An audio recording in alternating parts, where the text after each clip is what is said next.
Bonjour tout le monde, j'espère que vous allez bien. On se retrouve aujourd'hui pour Zach en roue libre. Ravi de vous retrouver, ça me fait extrêmement plaisir. La continuité de cette 8e saison. Et je me faisais la remarque que dans quelques mois, si tout va bien, Inch'Allah, ce sera la 9e saison avant éventuellement d'attaquer la 10e. Waouh, quelle longévité, ça fait extrêmement plaisir.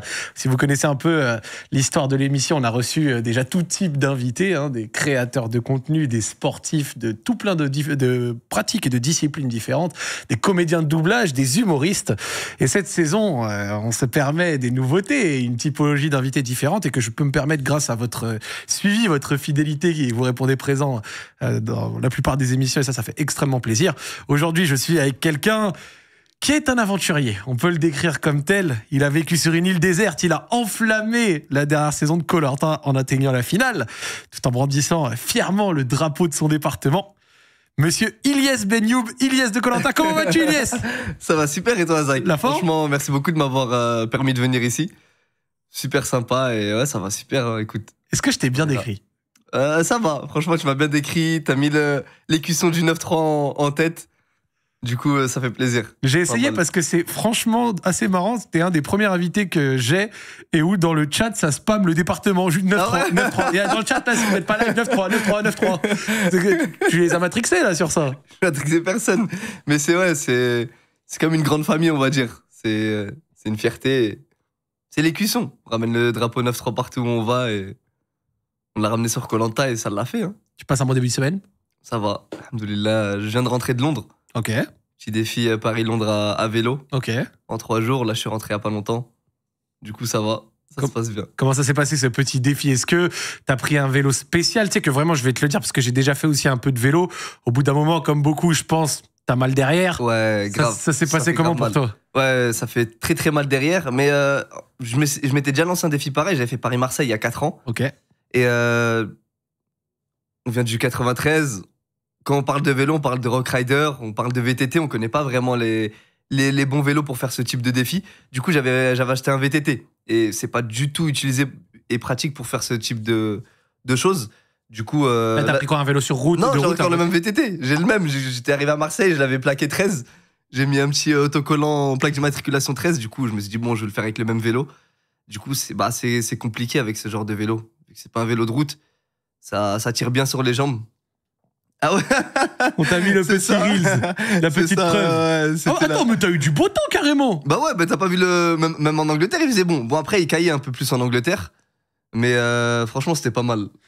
Comment t'as passé, on va dire, la frontière? T'es passé par justement bateau? Bateau, tout ça? ouais. On est monté jusqu'à Dieppe, à peu près 200 km d'ici.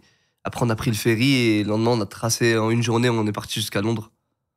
C'est pas mal. Avec le beau temps, franchement, c'est beau. L'Angleterre, on voit souvent les vidéos, il pleut et tout, mais avec le soleil, ça fait plaisir. La douane, quand ils t'ont vu débarquer avec ton VTT, ils t'ont pas regardé un peu? Ouais, ils se sont dit, il va aller jusqu'à où, lui? Il va aller jusqu'à où? Parce qu'ils voyaient que des vélos de ouf.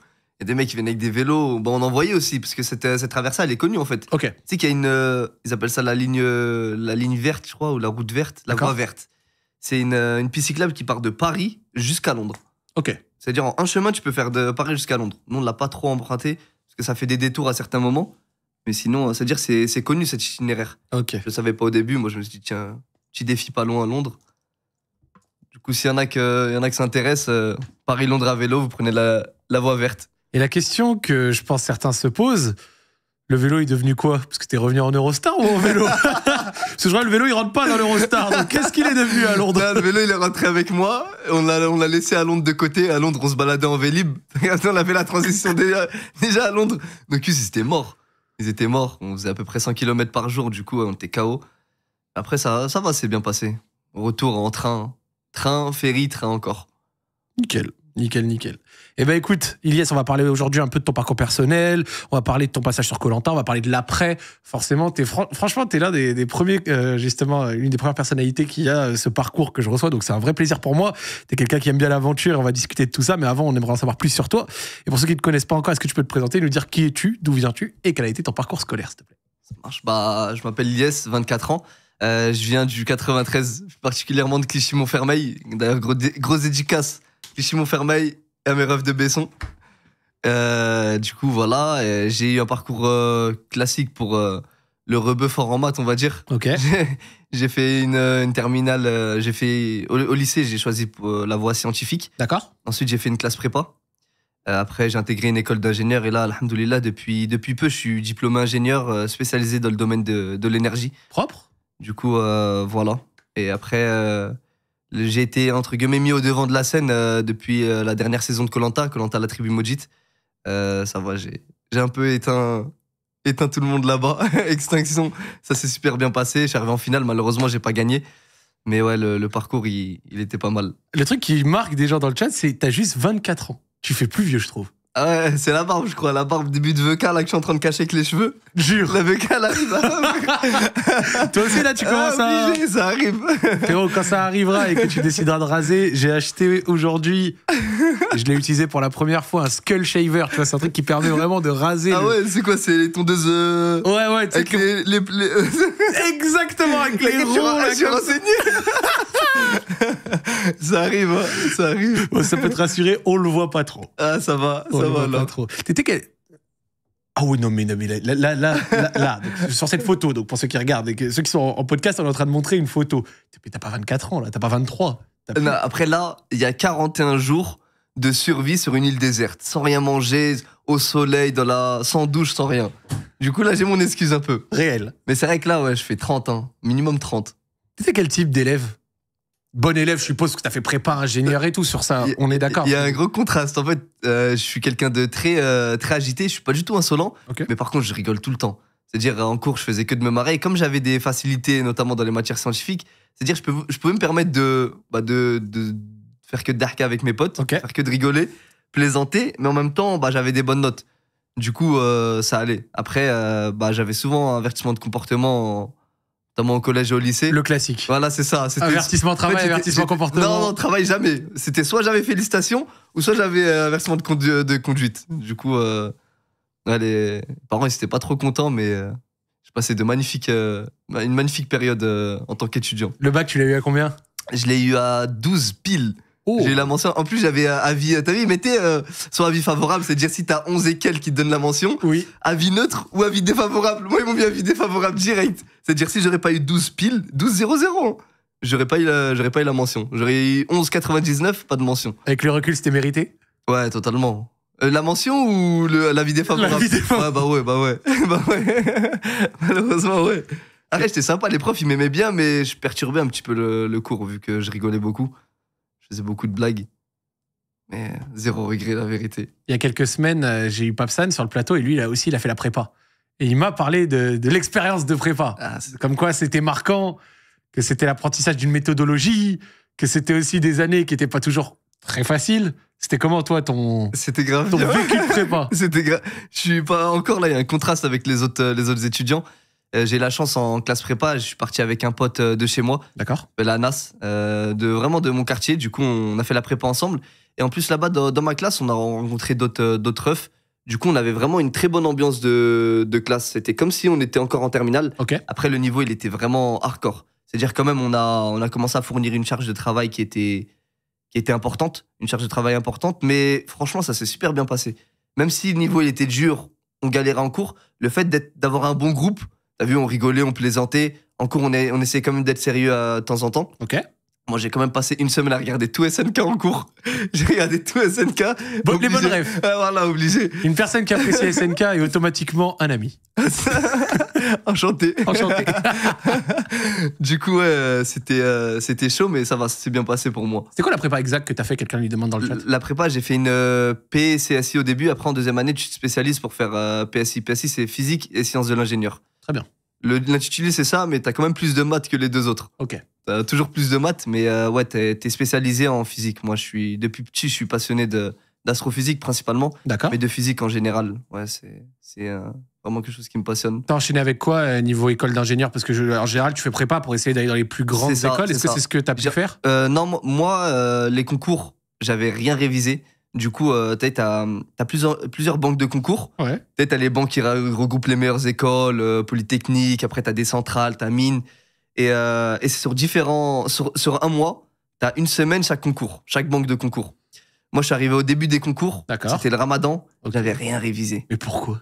T'as fait 2 ans de prépa, pourquoi tu révises pas au concours? J'ai jamais été quelqu'un, malheureusement, de très, très studieux. Ok. J'arrive quand même à à prendre du temps pour réviser de temps en temps, mais j'arrive pas à... Je suis pas un exemple pour un élève de prépa, faut pas me prendre pour un... Oh.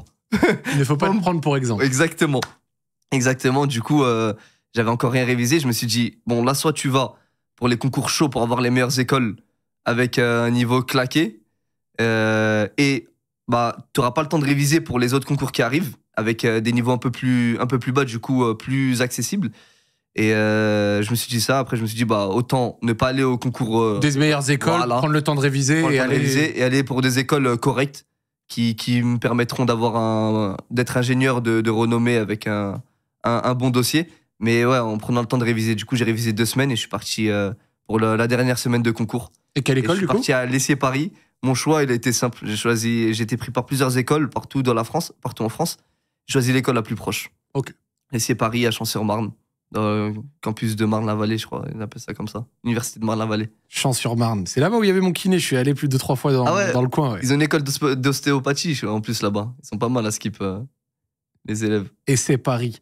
Et ça se passe comment les études d'ingénieur? Qu'est-ce que tu as appris maintenant? T'en es ressorti, t'es diplômé. Qu'est-ce que tu sais faire? La vérité, je sais pas. Je rigole. Non, les études d'ingénieur, ouais, ça t'apprend vraiment à être quelqu'un de réfléchi. Un ingénieur, c'est avant tout quelqu'un qui arrive à avoir au-dessus de la chose. D'accord. C'est quelqu'un qui va résoudre des problèmes complexes. C'est quelqu'un vraiment qui va réfléchir. Et c'est aussi quelqu'un qui peut et qui doit manager. D'accord. Souvent, un ingénieur, c'est un chef de groupe, c'est un manager. C'est pour ça qu'on a c'est pour ça en fait que le cursus souvent il est compliqué. La prépa, ça t'apprend vraiment à être très très rigoureux. Ça t'apprend à gérer beaucoup de choses, le stress, beaucoup de la rigueur de travail. Voilà, exactement, la charge de travail. C'est vraiment une formation en fait. C'est pas tant dans l'aspect technique, même s'il y a un aspect technique très important, notamment dans les matières scientifiques où on apprend pas mal de choses par rapport à la science, mais ouais, par rapport vraiment aux compétences, aux soft skills, t'es vraiment quelqu'un qui peut raisonner rapidement, qui peut prendre des décisions, qui peut manager, bah, c'est plus ça, je pense. Après, j'ai jamais encore vraiment bossé en tant qu'ingénieur. Ouais. J'ai fait mon stage de fin d'études, j'ai eu Koh-Lanta en même temps, et après, pour l'instant, je mets ça en stand-by vu que j'ai le diplôme. En attendant d'éventuellement un jour l'appliquer dans la vie réelle. Voilà, c'est ça. Je vais bientôt reprendre normalement, Inch'Allah. Raconte-nous un peu ton enfance. T'as grandi dans quel type de foyer? Franchement, j'ai une enfance très, très saine. J'ai mes 2 parents, alhamdoulilah, qui sont en bonne santé. On n'a manqué de rien. Je suis issu d'une famille très nombreuse. Ouais, t'as des frères et sœurs? On est 7 frères et sœurs. Ok. J'ai un grand frère, après j'ai petit frère et petite sœur. La maman s'est toujours très bien occupée de nous. Le papa, il travaillait, il rentrait. C'était la figure paternelle classique dans un foyer de rebeux. Du coup, j'ai été pas mal éduqué aussi par rapport à l'islam. Ok. Ça m'a permis d'avoir les valeurs que j'ai aujourd'hui, le comportement que j'ai aujourd'hui. Et ouais, j'ai manqué de rien, beaucoup de foot. Je viens de Clichy-Montfermeil, du coup, j'ai des potes partout.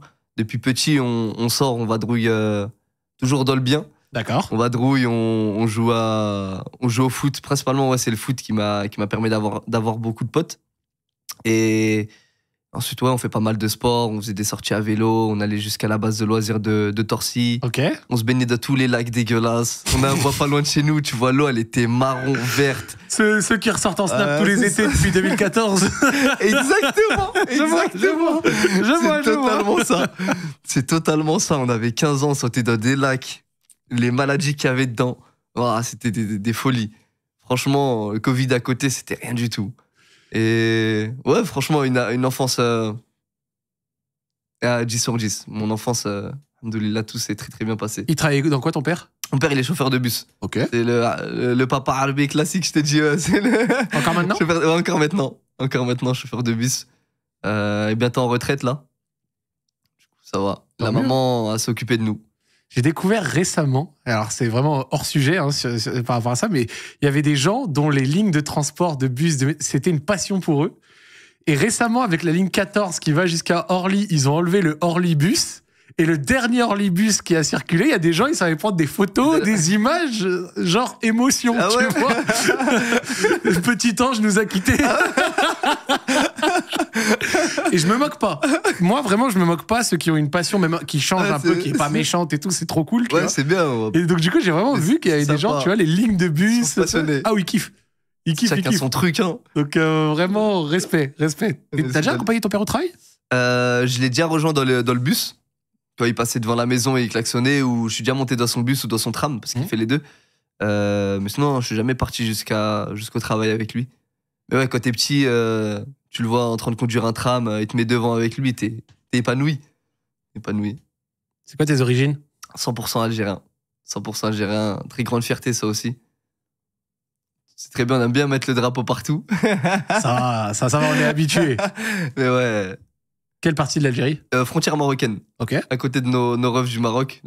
D'ailleurs, la plupart d'où je viens à Clichy-Montfermeil, c'est soit des Marocains d'Oujda, tu dois connaître Oujda. T'es Bien Marocain, sûr. c'est ça? Oui, oui. Je Je suis jamais trop allé à Oujda, mais je Ah ouais connais. Ouais, ouais. Soit des Marocains d'Oujda, ou soit des Algériens de Tlemcen, Razaouet, la frontière. C'est-à-dire, je sais pas ça s'est passé comment en fait l'immigration. Je crois que toute cette partie-là, on est tous venus en même temps. On est venus à Clichy-Montfermeil et on s'est arrêté. Tu retournes des fois? En Algérie, ouais, souvent. Bah là, je pars dans 4 jours. Non, dans 2 jours. Ok. Ouais, dans 2 jours, je pars en Algérie avec Allo Mouton pour un projet solidaire là-bas. C'est beau ça. Ouais. C'est dans quel cadre projet solidaire? C'est en fait, ils sont spécialisés dans la vente de moutons, mais ils ont aussi une partie humanitaire. Du coup, on va aller rencontrer là-bas des nécessiteux et on va essayer de mettre en place un partenariat pour leur fournir de la viande. Parce que tu sais, au bled, c'est compliqué, surtout en ce moment avec le prix de la viande, ça, Oui. ça fait que d'augmenter. J'ai vu au Maroc récemment, il y avait ils des sont actions. aussi prises dans présents ce- au Maroc. Ils sont aussi présents au Maroc. Cette année, on va pas au Maroc. On devait aussi partir au Maroc. Du coup, ouais, ils ont un projet solidaire en Algérie. Ils ont aussi au Maroc. Et ouais, ils essayent de développer ça. Et moi, c'est quelque chose qui m'intéresse beaucoup. Tout ce côté humanitaire, on va dire. Du coup, je suis content de faire ça. En plus, dans mon pays, ça fait plaisir. Je crois que t'as beaucoup voyagé, même en dehors de l'Algérie, Ouais, non? T'as en fait quoi dehors de comme pays? l'Algérie. Là, j'ai fait un road trip dans le désert il y a pas longtemps, au désert dans le Sahara. Après, j'ai fait un road trip en Asie du Sud-Est. Ok. Malaisie, Thaïlande, Indonésie. J'étais en stage à Singapour pendant 3 mois. Ça aussi, ça m'a permis de beaucoup bouger. T'as fait un stage à Singapour? Ouais, j'étais en stage à Singapour. Est-ce que Pas mal. Singapour, c'est aussi beau qu'on nous le dit, tu Ouais, vois, ou quand franchement. tu vois sur les images, c'est clean, ça a l'air riche, C'est- ça a l'air développé. Pour moi, après, j'ai pas vu le monde. Mais à l'heure d'aujourd'hui, tu me dis le meilleur endroit où tu peux vivre. Moi, je dis Singapour directement. Ok. Je dis Singapour, mais direct. T'as passé combien de temps là-bas? Et j'ai passé 3 mois. Franchement, incroyable. Incroyable. Ouais, bah, c'est ça. Singapour. Et même, que ça soit, la ville, elle est super clean. Mais même en fonction, par rapport aux mentalités, c'est grave tranquille. C'est grave tranquille. T'es vraiment libre. Tant que tu déranges pas les autres, t'es tranquille. Personne va te prendre la tête pour je ne sais quoi. Peu importe ta confession, t'es musulman, t'es juif, tant que tu déranges personne, c'est bon. Tu fais ce que tu veux. T'as fait quoi comme stage là-bas? J'étais dans les laboratoires de Polytechnique. Ok. C'est stylé de dire ça. Laboratoire, ouais. Trop de flow, hein, vraiment. Moi, mon stage, c'était pas ça. hein. Du coup, j'étais dans leur laboratoire et j'avais un projet par rapport à l'énergie. Je devais coder une IA qui pourrait prédire l'énergie électrique que pourrait produire un champ de panneaux solaires photovoltaïques. Ok. Après, je suis claqué en codage. Mais j'avais un mec qui s'occupait de la partie codage et moi, je m'occupais de la partie physique, on va dire. Énergie et tout ça. Pourquoi ça me vanne dans les commentaires ou quoi? Ça me vanne. Alors, je sais pas si c'est T'as un des ami potes à moi toi. Je te lis. Alors, c'est peut-être un ami à toi. Tu vois, les amis sont là pour mettre bien leurs amis, on est d'accord. Et quelqu'un, il a dit, je cite, sale fraude, je vous jure, il se levait à 14h au stage. Voilà, donc comme j'ai dit, les amis, ils sont là pour Tu te sais qui mettre dans des bonnes dispositions. Non, apparemment, il C'est a mon décidé collègue de... à Singapour, mais si t'es en stage, arrête. On va pas le contredire. Je faisais ma part du marché, je faisais mon taf. Après, je lève tard. Tant qu'on fait le travail, c'est vrai ou pas? Le travail demandé, il est fait. Tant que le travail, comme tu l'as dit, C'est devant ça. des faits, c'est le principal. C'est le C'est principal. ça. Alors, on va parler justement de Koh-Lanta, mais avant de parler de Koh-Lanta, j'ai envie qu'on parle de l'aspect un peu aventure. Tu vois, quand j'ai fait des recherches sur toi, j'ai le sentiment que tu avais vraiment le goût de l'aventure. On a parlé, tu as traversé la France à vélo sur 900 km. Tu as fait un road trip en Asie, tu nous l'as dit, sac à dos, tout ça. Je crois que tu as même franchi des sommets en altitude, tu es allé à Londres en vélo récemment. Il te vient d'où ce goût du défi, ce goût de l'aventure, l'adrénaline? Franchement, je sais pas, depuis tout petit, vraiment depuis tout petit, je suis passionné par par l'aventure, par le monde, par la découverte, par le dépassement de soi aussi. Ok. Je sais pas si tu connaissais Bear Grylls, là, Bien sûr. Ouais, Bear Grylls, c'est celui qui buvait genre ça, dans de la panse, des trucs comme ça. Ouais, il mangeait Oui, de la oui, merde oui. de chameau, il zappait tout. C'est tout ce bon, qui existait. j'ai la ref. Voilà, mais moi, je le regardais quand j'étais tout petit. Ma mère a sauté de moi, mais moi, j'étais petit, c'est-à-dire, je croyais, elle me disait un jour, on va t'emmener avec lui et tout. Moi, j'étais grave chaud. C'est-à-dire, depuis tout petit, je kiffe ça. Je kiffe la découverte du monde, les paysages, la nature, et en même temps avec du sport, avec des défis sportifs. Ok. Du coup, ouais, c'est pour ça que depuis peu, bah ouais, ça fait quand même un bon moment. Bien avant koh je fais pas mal de randonnées. Dès que j'ai un peu de temps, un peu d'argent, je vais dans les Alpes. Ok. Je me suis lancé aussi juste avant koh dans l'alpinisme. D'accord. Ça, c'est chaud. J'ai fait une ascension grave dangereuse. Laquelle? La barre des écrins. Ouais. Plus de 4000 mètres Celle que d'altitude. j'avais trouvée. Ouais, plus de 4000 mètres d'altitude.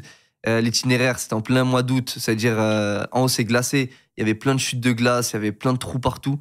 Et on n'avait pas l'équipement adéquat. Parce que l'alpinisme, c'est un sport de riche. Ok. On a acheté le strict minimum vital. Mais pour la suite, c'est trop cher. On n'avait pas le budget pour. Je suis parti avec un pote à moi. On est parti à 2. Et la vérité, je le ferai plus jamais. Sans l'équipement, je le ferai plus jamais. C'est trop dangereux. En termes d'équipement, il manquait quoi, par exemple, concrètement? Il manquait, je sais pas comment ça s'appelle, il manquait c'est le principal, en fait. C'est un truc qui permet de rentrer dans la roche pour t'encorder, pour mettre ta corde. D'accord. Parce que nous, on n'avait pas ça. C'est-à-dire qu'on était encordé à 2. On grimpait une falaise. Elle était comme ça, avec des rochers. J'ai des vidéos avec la GoPro. Sans mentir, depuis que j'ai vu Kaizen, je comprends le délire. C'est vraiment comme ça. D'un côté, t'as une pente, t'as la falaise sur 100-200 mètres, et de l'autre côté, t'as 2 km de chute. Et on grimpait comme ça, et je me rendais pas compte sur le moment, il y avait l'adrénaline. On était pas loin du sommet, on venait de dépasser les 4000 mètres d'altitude. Le sommet, je crois, il est à 4100 et quelques. Et j'étais encordé avec mon pote. Et en fait, à tout moment, si lui il tombe ou moi je tombe, les deux ils partent. On n'avait rien pour se retenir. Il y a l'équipement spécial qui permet. C'est-à-dire, on était. Ne faites pas ça, hein, si jamais. Ouais, c'était la folie. Franchement, c'est pas à faire. Juste pour descendre. Ou ne le faites pas comme ça. Voilà, plutôt, ne le faites pas comme ça. C'est ça. Pour descendre, on est descendu en rappel. Parce que c'est moins dangereux de descendre en rappel. Et la descente, c'est chaud quand t'es en train de grimper dans la montagne. On est descendu en rappel. Et dis-toi, le rappel, on n'en avait jamais fait de notre vie, à part la veille. On s'était accroché à un arbre. On avait regardé une vidéo sur YouTube comment faire un rappel. Ok. Du coup, on est descendu. Tu sais qu'habituellement, la vidéo YouTube tuto, c'est pour les nœuds de cravate. C'est pas pour descendre en rappel. Ou en tout cas, pas la veille. La veille, vraiment la veille. Quand j'y repense, je me dis, non, on était fous. On était fous. À 2, on a regardé vraiment une vidéo, on a appris. Je dis, ah, c'est comme ça, c'est comme ça. On était en haut à 4000 mètres d'altitude, éclaté, parce que c'était super physique. On est descendu en rappel. Mais ça l'a fait, hein. Alhamdoulilah. Après, quand je suis rentré, ma mère elle m'en voulait beaucoup. Hein. Elle m'a mis une Logique. petite baffe. Ouais, logique. Logique, franchement. On retient la leçon? Ouais, on retient la leçon. Je recommencerai, j'espère, prochainement l'alpinisme, mais jamais dans ces conditions. Dans des meilleures conditions? Ouais, Inch'Allah. C'est à côté de ça, t'as l'air, je me permets, mais en très bonne condition physique. Ça va, alhamdoulilah. J'ai toujours beaucoup fait de sport. Foot, beaucoup de foot. Quel poste? À ton avis? Arbitre devant la défense? J'ai joué 6. Bon, ça va, je l'ai pas trop mal senti alors. J'ai joué qu'une saison 6. Principalement, moi, je suis fan du 9. Hein. Je suis fan du 9. Numéro 9. Beaucoup 9. Après, j'ai joué aussi beaucoup 10. J'aime bien être au cœur du jeu. Et avec le temps, j'ai appris à jouer aussi sur les côtés. En mode Fekir. Hein. Ok. Fekir. J'ai pas la patte gauche, mais Fekir. Tu es venu sur le plateau avec un chapeau. Ce chapeau, tu l'emmènes partout. John, c'est ça. Il a un surnom. C'est... Pourquoi? Est-ce que c'est un côté aventurier? C'est quoi l'histoire de ce chapeau? C'est John, c'est depuis ma première aventure, on était parti au Mont Chaberton. On a fait une randonnée au Mont Chaberton, c'est le plus haut fort de guerre du monde. C'est à la frontière italienne, entre la France et l'Italie, dans les Alpes. Ok. Il est à 3100 et quelques mètres d'altitude. C'était une randonnée classée difficile, on était parti pour la première fois. C'était chaud, on l'a fait quasiment de nuit, il était plus de minuit. Il y a un de mes potes, il s'est fait secourir en hélico, il y a un article sur lui. Ok. C'était chaud, ouais, il était entre la vie et la mort, on savait pas. Sorti? Ouais. Bon, tant mieux. Il s'en est sorti, on savait pas, nous on s'est lancé dans un truc, on kiffait avec quelques potes, on kiffe l'aventure, on kiffe la nature. On s'est dit, vas-y, on est parti à Decathlon, on a acheté une tente, un sac de couchage. On est parti. Et depuis, j'ai acheté ça aussi, j'ai acheté ce chapeau. Ah bah c'est exactement ça, le Mont Chaberton, ça c'est le fort en haut. Avant il y avait des tourelles. Je sais pas, c'était. Je crois que c'était côté italien. Ouais, c'était les Italiens, ils avaient Le paysage de taré. Hein. Ouais, c'est incroyable. Incroyable. Lever de soleil, même la nuit, les étoiles. Tu vois la Voie lactée en haut de toi, c'est... Wow. Et ouais, depuis cette première aventure, je l'ai acheté et depuis, il me quitte plus. Comme un peu, je l'appelais Jones, référence à Indiana Jones. C'est comme Indiana Jones avec son chapeau, même si c'est pas le même type. Et dans toutes ses aventures, il a son chapeau avec lui. Juste avant de parler de Koh-Lanta, t'as été diplômé il y a pas très longtemps, dans la foulée de l'émission. Comment ça s'est passé, le fait de mener les deux de front? Et est-ce que revenir de l'émission pour te remettre dans les études, ça n'a pas été un peu conflictuel? En fait, ça va parce que j'avais fini la partie classique des études. Là, j'étais en stage de fin d'études. J'étais chez EDF. Ok. Sur un projet sur le nucléaire grave stylé. Stylé. Et j'ai été pris pour Koh-Lanta. Et je me suis dit, c'est Koh-Lanta, c'est le rêve de ta vie. Va voir ton manager, essaye de lui expliquer. S'il accepte que tu partes, je lui ai demandé en fait de faire une pause dans mon stage et de reprendre en revenant. J'ai dit, s'il accepte, c'est parfait. S'il accepte pas, t'arrêtes ton stage, au pire tu redoubles, tu trouves un autre stage l'année prochaine. Tu t'en sortiras. Ouais. Voilà, mais Koh-Lanta, tu peux pas mettre ça de côté. Du coup, Dieu merci, je suis parti le voir. Il a été grave compréhensible, super sympa. Il m'a dit, ok, y a pas de souci, on fait une pause. Tu vas à Koh-Lanta, quand tu reviens, tu reprends. Du coup, je suis revenu. Le GOAT, c'est grave, le GOAT. Trop gentil. Je suis revenu, j'ai fait mes 3 mois qui me restaient de stage, et ça y est. Et en même temps, dès que j'ai fini mon stage, ça a commencé la diffusion de Koh-Lanta. Du coup, j'étais pris dans le courant de Koh-Lanta. Je me suis dit, on va pas commencer le taf maintenant, on va attendre la diffusion, on va kiffer.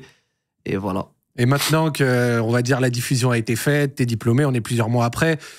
C'est quoi? Est-ce que tu as des projets professionnels? Est-ce que tu as envie d'exercer ça dans l'immédiat ou tu te laisses un peu le temps de vivre ce que tu as à vivre? Je me laisse un peu le temps de vivre ce que j'ai à vivre. J'ai pu avoir l'opportunité de faire pas mal de choses depuis. En termes de voyage, en termes d'humanitaire, en termes de projets sportifs. C'est des choses qui me passionnent. Après, ma mère, elle me pousse beaucoup pour le taf. Tu connais les mamans. Logique. Si il est ingénieur, il faut qu'il bosse en tant qu'ingénieur. Logique. Du coup, elle me pousse beaucoup, mais ouais, je me laisse encore un petit peu de temps. Et après, je pense que je vais reprendre le taf d'ingénieur. J'essaie de jongler entre les deux, entre un peu les réseaux, un peu l'aventure. J'essaie de développer ça et en même temps reprendre l'ingénierie parce que ça me passionne aussi. Tout ce qui est les énergies renouvelables et tout. Et on peut faire pas mal de choses, que ce soit dans nos pays au bled et même dans l'humanitaire. Il y a plein d'endroits dans le monde où ils n'ont même pas l'électricité. Du coup, pourquoi pas essayer d'allier les deux plus tard? Inch'Allah, c'est encore loin. On verra. Bonne mentale. On va revenir du coup sur Koh-Lanta. Toi, tu as fait partie de la saison, tu nous l'as dit, à Tribu Maudite, diffusée fin 2024, tournée aux Philippines. Qu'est-ce qui t'a poussé à t'inscrire à Koh-Lanta? Est-ce que tu étais fan de l'émission à la base? Tu nous as dit que tu aimais Bear Grylls, tout ça, machin, donc c'était, je suppose, aussi une continuité de ta passion. C'est comment? C'est ça, depuis petit, je regardais beaucoup Koh-Lanta. J'étais un fan de l'émission, vraiment du concept. Le fait de survivre dans une île déserte, trouver à manger, vivre aussi en communauté. Faire une des épreuves, voilà, c'est ça. Après faire des épreuves, il y a des épreuves physiques, du sport, des épreuves de logique. Tout ça, en fait, ça faisait que je kiffais le concept. À la fin, il y a un seul survivant. Je kiffais le concept. Du coup, depuis que j'ai 18 ans, je m'inscris. Mais... Attends, ça faisait plusieurs années déjà que tu t'inscrivais? Ça faisait 4 ans que je m'inscrivais. Je me suis inscrit 4 ans. La dernière année, ça a été la bonne, j'ai été pris. Dis-toi, dans ma saison, il y a un mec, un très bon gars, j'ai rencontré, il s'appelle Fabrice. Ok. Ça faisait depuis la première saison, il postulait. Ça faisait 20 ans. 20 ans. 20 ans que chaque année, il envoyait la candidature. Il envoyait sa lettre. C'est une dinguerie, hein. Ouais, moi, je respecte, hein. Ouais, Est-ce que sur les 3 années avant, t'avais été déjà pré-contacté ou alors genre t'es complètement ignoré et tu essayais quand même? Souvent, on me demande ça. Les 2 premières années, rien du tout. Aucune réponse. La 3e année, j'ai avancé dans les étapes du casting parce qu'il faut savoir que le casting, il est super long. D'accord. Super compliqué. Ça se passe comment? Premièrement, au début, t'envoies une lettre. T'envoies une lettre où tu te décris, tu parles de toi un peu, t'envoies 2-3 photos. Si tu passes cette étape-là, ils vont te demander de faire une vidéo où tu te présentes, tu parles de toi, pareil. Ok. Après, si ça passe, t'auras un appel téléphonique. Si ça passe, t'auras un appel visio. Si ça passe, là, t'auras peut-être un petit appel téléphonique entre-temps, mais t'auras ce qu'ils appellent le casting final. Moi, j'étais arrivé jusqu'à là, la 3e année où j'ai postulé. Ok. Casting final, mais c'est pas vraiment final en fait, parce qu'il y a plein d'étapes après. Mais c'est un casting où tu vas rencontrer l'équipe de la production, ouais. l'équipe de recrutement, directement à Paris, où il y aura même une caméra. Ils seront là devant toi et ils parleront avec toi, t'échanges avec eux, tu te présentes, tout ça.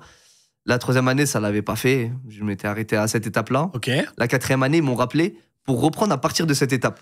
Donc ils t'ont pas fait tout le blabla de l'année Voilà, d'avant. du coup, j'ai repris ça à cette va. étape-là. Mais il y avait encore du blabla. Il y avait encore pas mal de trucs, dont des tests sportifs, des tests psychologiques, des tests cardiovasculaires, pas mal de tests. Ah, c'est grave intéressant, tu vois, Ouais, qu'ils poussent le truc. Ouais, à ce point. ouais. Ils font, franchement, Koh-Lanta, c'est super carré. Genre, test sportif, vraie question, c'est vous êtes dans un hangar et ils te disent monte un mur ou il faut courir sur un. C'est en mode vélo. Ok. En fait, c'est un test sportif, mais c'est pas vraiment sportif parce que t'as vu, Koh-Lanta, il y a des sportifs et des non-sportifs.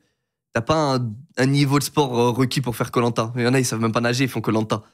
Du coup, c'est un test en fait d'effort pour aussi analyser ton cœur pendant l'effort. En D'accord. fait, ils poussent ton cœur à bout avec des électrocardiogrammes et tout le tralala. T'es en vélo à fond et voilà, ils analysent. Parce que quelqu'un dit dans le chat, depuis le décès du candidat, j'imagine, ils poussent encore plus les tests. C'est ça. Je pense qu'ils poussent encore plus. Ouais, ils font pas mal d'échographies du cœur, plein de tests. Comment ça s'est passé? Est-ce que tu te souviens de ce que tu as ressenti quand tu as reçu justement, alors je vais dire la lettre ou l'appel, mais en réalité, du coup, c'est pas vraiment la lettre ou l'appel, vu que tu as repris directement à celui de l'année d'avant. Tu te doutais peut-être qu'ils allaient te rappeler quand même? Franchement, je me doutais pas du tout. La vérité, pas du tout. L'année d'avant, j'avais plus aucune nouvelle. Ok, je suis pas pris. Je repostule, ils m'appellent, ils me disent ok, on reprend le casting. Ça l'avait pas fait l'année d'avant, mais on a bien aimé ta personnalité. Du coup, on passe étape, je passe les étapes. Et petit à petit, je me dis, ah, mais là, ça va peut-être le faire. Et j'arrive jusqu'à une des dernières étapes où je parle un peu au téléphone et tout avec eux. D'un coup, je vois la directrice de casting, elle m'appelle. J'étais en stage, j'étais chez EDF. Je réponds au tel, je vais dans les petites bulles dans les entreprises. Il y a des petites bulles pour que tu puisses parler au téléphone tranquillement. Mais on entend quand même à travers. Ouais. On entend un tout petit peu. Du coup, elle me dit quoi? Elle me dit, Ilyes, ça y est, tu pars pour tu pars pour Koh-Lanta. Là, à ce moment-là, attends, je me dis, ouah, dinguerie, j'ai envie de crier et tout. Je me dis, bon, faut que je garde l'engouement. Voilà, autour de moi, il y a des directeurs d'EDF, il y a des mecs. On va pas faire n'importe quoi, on va pas faire la hala. Logique. Du coup, ouais, mais ouais, grave content. Mais après, en plus, c'était en pleine période de Ramadan. C'est le Ramadan de l'année dernière. Et en même temps, dès que j'ai su que j'étais pris, j'ai commencé aussi à avoir un stress par rapport à ça. D'accord. Je me dis, c'est vrai que moi, je suis passionné par l'aventure, par le monde de Koh-Lanta, ok, mais il y a un truc qui va avec, c'est la télé. Il y a la télé, il y a la médiatisation, il y a tout ça, Et ça me faisait peur, la vérité, ça me faisait peur. Du coup, j'étais en train de réfléchir. Je l'ai annoncé à ma mère aussi à ce moment-là. Je me suis dit, maman, je suis pris pour Koh-Lanta. Au début, elle me croyait pas. Mes deux parents, ils m'ont dit, non, ouais, t'es Oui. Voilà. Mais moi aussi, je suis pris. Voilà. C'est-à-dire, petit à petit, ils se sont rendus compte, ils ont vu le contrat qui arrivait chez moi, je devais signer, tout ça. Ils se sont dit, ah ouais, ça y est. Du coup, j'ai beaucoup demandé conseil. Elle m'a dit, ouais, à partir du moment où tu pars, ça y est, c'est fini. Ilyes sera Ilyes Koh-Lanta. Tu vas vraiment être quelqu'un de médiatisé. Il faudra que tu fasses attention. Et dont l'image sera accolée à ça. Exactement. Et en plus, c'est très bien, nous, en tant qu'Arabien, on n'a pas le droit au zigzag. La vérité, on n'a pas le droit au zigzag. Ça, je l'ai compris depuis longtemps. Et mes parents, ils m'ont beaucoup conseillé par rapport à tout ça, par rapport à l'image qu'on devait véhiculer, le comportement que ce soit en tant que maghrébin, ou bien aussi en tant que musulman. Aussi en tant que jeune de quartier populaire. Par l'exemple. J'ai plein de cases que j'ai pas le droit entre guillemets, j'avais pas le droit de flancher. Du coup, par rapport à ça, j'ai eu un petit moment de doute. Et après, je me suis dit, c'est Koh-Lanta. J'ai mes potes aussi, je l'ai annoncé à quelques potes très proches à moi. Ils m'ont dit, j'étais fou, quoi. C'est Koh-Lanta. Tu peux pas, tu te dis, ouais. C'est pas le moment de t'équipier, là. Exactement. C'est-à-dire, j'ai pris mon courage à deux mains, comme on dit, et je suis parti. Hein. Avant de discuter de l'arrivée là-bas, vu que t'as dit que t'étais un grand fan de l'émission, t'es quelqu'un qui a suivi peut-être les anciennes saisons, même quand t'étais petit. Mais maintenant, je regardais plus. Ça faisait un moment où je regardais plus. Ton top 3 des aventuriers qui t'avaient marqué? Top 3, déjà, on est obligé de dire Claude. Claude, ouais, incroyable. Claude, j'aimerais bien le recevoir un jour. Ouais, Claude, ouais, pas mal. Je pense Claude, pas mal, Claude. Ouais, Claude, incroyable. Il était trop fort sur les épreuves. Même dans la stratégie, c'était un dictateur. Il claquait. Il disait, on va faire ça, toi tu fais ça, tout le monde l'écoutait. C'était fort. Ouais, un leader. Fort. Franchement, un leader. Ouais, grave, c'est ça. C'est un leader, pas un dictateur, c'est un leader. Après, il y a qui que j'ai bien aimé? Il y a Mohamed la chèvre, comme on l'appelle. Mais tu sais qu'en fait, on a retenu que la chèvre. On a retenu que la chèvre. Même moi, j'ai eu la chance de faire partie de la génération qui a vu ça à la télé à l'époque. Ouais, moi, je l'ai pas vu. Moi, je l'ai pas vu dans les zappings, je l'ai vu en vrai. Ah non, moi, j'ai revu sa saison. Mais sur le point sportif, il était trop fort sur les épreuves. Oui. Il était chaud. Du coup, en plus, c'est niveau mentalité, je me reconnaissais bien chez lui.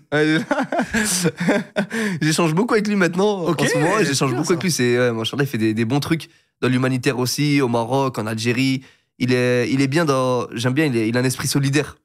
Dans le chat, je vois, ils disent aussi coup- du Teyura, du Martin, du Moundir, du Cédric. Après, il y a qui que j'ai bien aimé? Il y a Laurent par rapport à son sourire. Et D'accord. Nessim. Je sais pas si tu te rappelles Nessim. Non. Nessim et Laurent, des personnes souriantes. Ok. Du coup, ouais, dans mon top 3, je mettrais un peu ça. Je comprends. C'est vrai que Mohamed Lachèvre, comme tu as dit, l'histoire, en prenant un peu de recul, déjà deux choses. Je sais pas si tu as revu la séquence récemment, elle était repassée sur Twitter, moi, dans mon fil. Ouais, je la vois tout le temps, la séquence. Déjà, le monteur de la séquence, je pleure de rire. Parce que pendant qu'il y avait des personnes qui disaient « Oh, la chèvre, quand même, putain !» Alors voilà, découpée, on va la manger. Donc en fait, le montage était déjà trop marrant, tu vois. Donc déjà, c'est vrai que la séquence est Ils grave sont trop drôle. forts, les monteurs. Et au-delà de ça, la punition finale, quand tu repenses, ouais, je l'ai lâché sur un banc de sable. Vas-y, va réfléchir. Ils l'ont puni. C'est une Ils l'ont dinguerie. puni, voilà, c'est une dé. Quand tu réfléchis un c'est vrai, peu pour un j'ai jeu jamais, télé, j'ai jamais réfléchi à ça, la punition ça surtout. m'a foutu sur un banc de sable avec force. C'était trop. C'est vrai que la punition, j'ai jamais réfléchi, c'est une dinguerie. Ils l'ont puni en mode va là-bas, tu réfléchis, tu te calmes. C'est une dinguerie. Mais tu sais que maintenant que j'ai fait l'aventure, je me mets à sa place. Peut-être pas. Ah, c'est vrai qu'elle était enceinte, la chèvre. C'était Mais ça le point. C'était ouais, ça. le fait qu'elle Le était problème, enceinte. c'est ça. Du coup, ça, je pense pas. Mais ce serait une chèvre, même qui appartenait à quelqu'un et tout, j'ai réussi à l'attraper. Mais directement, je la débère. Hein. Mais direct. Et tout le monde, la plupart des aventuriers, ils font ça. Koh-Lanta, on oublie. C'est vrai que c'est une émission télé. On oublie en même temps, c'est une aventure extrême. Quand on est là-bas, c'est des conditions de survie extrêmes. Ouais. On est vraiment dans le mal. C'est-à-dire que une chèvre, moi dans ma saison, il y avait des poules sur l'île, des poules sauvages. Ils nous ont dit, c'est une espèce protégée, interdit. J'aurais dit, moi c'est la poule, elle arrive à passer devant moi ou elle s'arrête devant moi, la poule elle est finie. La poule elle est finie. Mais c'était des poules sauvages, impossible de les attraper. Ils allaient dans les cactus, ils se mettaient à l'intérieur et tout. Ah ouais. Du coup, ouais, des fois on les voyait. Mais ouais, si j'aurais pu attraper une poule, protégée ou pas, désolé, j'aime beaucoup les animaux, les droits des animaux et tout, je suis totalement pour. En conditions extrêmes comme ça, survie. Ouais. C'est pas la petite poule qui va. Il y a des poules sur Terre, non? Non, mais en vrai, en dehors de la vanne, je peux comprendre que oui, sous 15 jours à manger des racines et du manioc, oui, je peux capter que la 15 poule, jours, ouais, c'est chaud. elle donne envie, ouais, je peux comprendre. C'est quoi, je vais vraiment poser des questions un peu, on va dire, bébêtes, mais vraiment histoire de se mettre dedans. Tu nous as parlé de tes doutes avant le départ. Le départ, il se passe comment? C'est rendez-vous Charles de Gaulle, tout le monde, avion pour Manille, Philippines, c'est comment un peu l'idée? Je suis désolé, on n'a même pas le droit d'en parler. Ça, ouais, c'est de la confidentialité Koh-Lanta. Ouais, ça. On est avec la prod en tout cas et on part jusqu'aux Philippines. Ok. Après, l'aventure elle commence et là, on peut commencer À discuter. à discuter avec tout le monde, à vraiment rencontrer les gens, à voir avec qui on était parce qu'on sait pas vraiment avec qui on voyage. On sait pas vraiment qui va faire le jeu, on connaît personne. Et je pense qu'ils arrivent à faire des enquêtes entre nous pour savoir s'il y a des liens ou pas. Parce que j'ai jamais vu des personnes sur Koh-Lanta qui se connaissaient avant. Ok. À part quand ils font des retours de légendes ou de héros, des anciens candidats. Parce que moi, je me posais vraiment la question, c'était quoi? C'était RDV tout le monde à CDG, groupe avec tous les candidats. Et comme ça, on est dans l'avion, on y va. Non. Tout ce que je peux te dire, c'est que tu sais pas avec qui t'es. Tu sais que t'es avec la prod, il y a des personnes de la prod et tout qui t'encadrent. T'es avec des sortes de nounous, mais il y a une confidentialité sur les aventuriers. Tu sais pas du tout qui est qui. Ouais, je comprends. Tu sais pas qui c'est lui. Des fois, tu suis dans l'avion. Je vois plein de monde dans l'avion. C'est des gros Boeing qui partent à l'autre bout du monde. Du coup, l'avion il est plein. Et je vois des têtes. Je me dis, peut-être lui il va faire Koh-Lanta, peut-être lui. Après je regarde, il y a une meuf là-bas. Je me dis, peut-être elle, non. Elle a une tête d'aventurière. Je me dis que ça. Je fais des pronos. Mais à part ça, rien. Et après, quand t'arrives sur le bateau pour commencer, là, tu commences à. T'es dans le mood. Ouais, tu vois les têtes. Tu commences déjà à faire des liens avec les autres et l'aventure, elle commence. Hein. Tu participes, quand tu y vas, tu prends un peu de matos, tu prépares un peu des choses, c'est comment? Pourquoi? Pour y aller? Ouais. Ouais, y aller. En fait, t'as un sac d'aventure à préparer avant de partir, D'accord. à faire valider. Et ensuite, tu leur envoies et c'est eux qui le gardent jusqu'au début de l'aventure. Ils te le donnent qu'au début de l'aventure quand t'es là-bas. Tu voyages pas avec. T'as quasiment rien à prendre en fait. T'as 2 sous-vêtements, un short, un maillot de bain, un t-shirt, Ok. un t-shirt manche longue, un pull ou une veste, et 2 paires de baskets et 2 paires de chaussettes. Ouais, ça c'est rudimentaire en fait. Ouais, t'as que ça à prendre. Et dans tout ça, t'as pas le droit d'avoir de l'équipement Gore-Tex imperméable et tout. Pour bien compliquer la chose. Ouais. Du coup, ouais. Pour pas créer de l'inégalité. Voilà, peut-être, dès le aussi. début. T'as pas le droit de tout ce qui est kawa et tout, t'as pas le droit. C'est-à-dire, il pleut, tout le monde est dans la merde. Toi, dès le premier jour, je crois que t'as vécu de l'aventure. Peut-être un peu compliqué, non? C'est ça. Ça s'est passé comment? Compliqué de fou. On arrive sur la plage, on nage 500 mètres, je crois qu'on a nagé. Hein. C'était énorme. On arrive, on est fatigué un peu, on voit Denis. Déjà là, waouh. Tu vois Denis, ça fait quelque chose. Ouais. On voit Denis, il nous dit OK. Denis Brognard, le présentateur. Ouais, Denis Brognard, bien sûr, Denis Brognard. Super sympa d'ailleurs. Souvent, les gens, quand on m'arrête dans la rue, on me pose aussi cette question-là. On me dit, est-ce que ouais, tu manges en cachette? Et on me dit, est-ce que Denis, il est sympa? Denis est super sympa. Franchement, c'est une très bonne personne. Beaucoup de valeur. Les 2 questions sont trop drôles. Ouais, est-ce que Denis Brognard est sympa et est-ce qu'on vous a servi des repas en cachette? Obligé, je la prends cette question. Ah, mais on sait que c'est fake et tout. Il vous donne pas à manger toujours, on me dit ça. Et du coup, Denis nous dit que la saison va être spéciale. Il dit, ouais, retournez-vous. D'un coup, on voit 2 anciens aventuriers qui arrivent, dont Hugo. Hugo, je le connaissais bien. Frédéric, j'ai pas regardé sa saison. D'accord. J'avais vu qu'il avait gagné, mais je le connaissais pas du tout. Du coup, surpris, une aventure avec 2 entre guillemets légendes du jeu. Ouais. Ça fait plaisir. Du coup, moi, je suis hypé. Première épreuve, on va pour commencer. Denis nous dit quoi? Les 2 moins bons des hommes et les 2 moins bonnes des femmes de cette épreuve-là, ils sont éliminés tout de suite après 1 heure d'aventure. Il nous dit ça. Le stress, il monte de fou. Après, je me dis quoi? Je regarde tous les mecs, et je les connaissais pas du tout encore. Ouais. Je me dis, vas-y, tu vas pas perdre, frère, tu vas pas perdre. Même eux, ils doivent stresser et tout. T'es pas dans les 2 pires. Voilà. Après, je vois l'épreuve des femmes, elle commence d'abord. C'était une épreuve où t'avais une planchette en bois, et tu devais. Et t'avais 3 boules avec 3 trous dans la planche. Tu devais mettre les 3 boules. Oh, j'ai lâché un pousstion de fou. T'inquiète, c'est pas grave, y a pas de souci. Tu devais mettre les 3 boules dans les 3 trous. Et en bougeant la planche, elle était grande la planche. Et je vois les meufs, ils commencent d'abord. Ils font les femmes qui commencent. Et je vois, ils galèrent de ouf. Ils mettent grave du temps à faire l'épreuve. Du coup, ça me rassure. Je me dis, l'épreuve, elle est compliquée. Si elle est compliquée pour tout le monde, t'as le temps un peu, tranquille. Tac, les femmes, ils finissent. Il y a les 2 moins bonnes. Tac, ils attendent. Ils vont jamais faire partie de l'aventure à skip. Ouais. On commence. Je vois quoi? Vraiment, au bout de 45 secondes, il y en a déjà un qui réussit. Ok. Il y en a déjà un qui réussit. En plus, c'était la personne, c'est Fabrice. C'est que je t'ai dit, ça faisait 20 ans il postulait. Ouais. Je le voyais, il était grave stressé avant le jeu. Je me suis dit, lui, c'est sûr que il va perdre. Mais stressé de ouf. Il était comme ça. Oh non, oh non. Et vraiment, il disait ça. Oh non, oh non. Je vois, il réussit. Je me dis, vas-y, tranquille, lui, il a réussi en mode. Et vraiment, il l'a fait sans aucune erreur. D'un coup, je vois quoi? 3-4 mecs, au bout d'1 minute, ils réussissent. Et Denis, ça te met le stress parce que tu entends Denis. Et il y a Gustin qui réussit, Harry qui réussit. Et il les enchaîne. Je me dis, ouais, je sais pas ce quoi là. D'un coup, on est 3. Même pas le temps de comprendre. Même pas le temps de comprendre. En plus, dans les 3, il y a quoi? Il y a le rebeu de l'aventure, il y a le Renoir de l'aventure, et il y a le Chinois de l'aventure, entre guillemets l'Asiate, Michel. Du coup, déjà le cliché, il est grave drôle. Je me disais comment ça va nous vanner sur Twitter.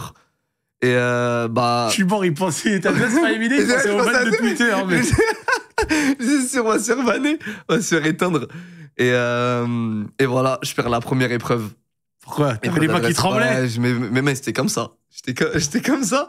Du coup, je perds la première épreuve. Là, je me dis, la honte. La honte, ta famille, tes proches, entre guillemets, ton quartier, ta ville. T'es là, t'es venu faire le mec Koh-Lanta. 11 heures d'avion, j'aime l'aventure. Grave. La galère, ton rêve, Koh-Lanta. En plus, c'était vraiment un rêve. Je voulais vraiment le faire. J'arrive là-bas, je fais rien. 1 heure éliminé. Après, Dieu merci, au final, on n'était pas vraiment éliminés. On était envoyé dans une tribu, la tribu maudite, c'était le nom de notre Koh-Lanta. Ouais.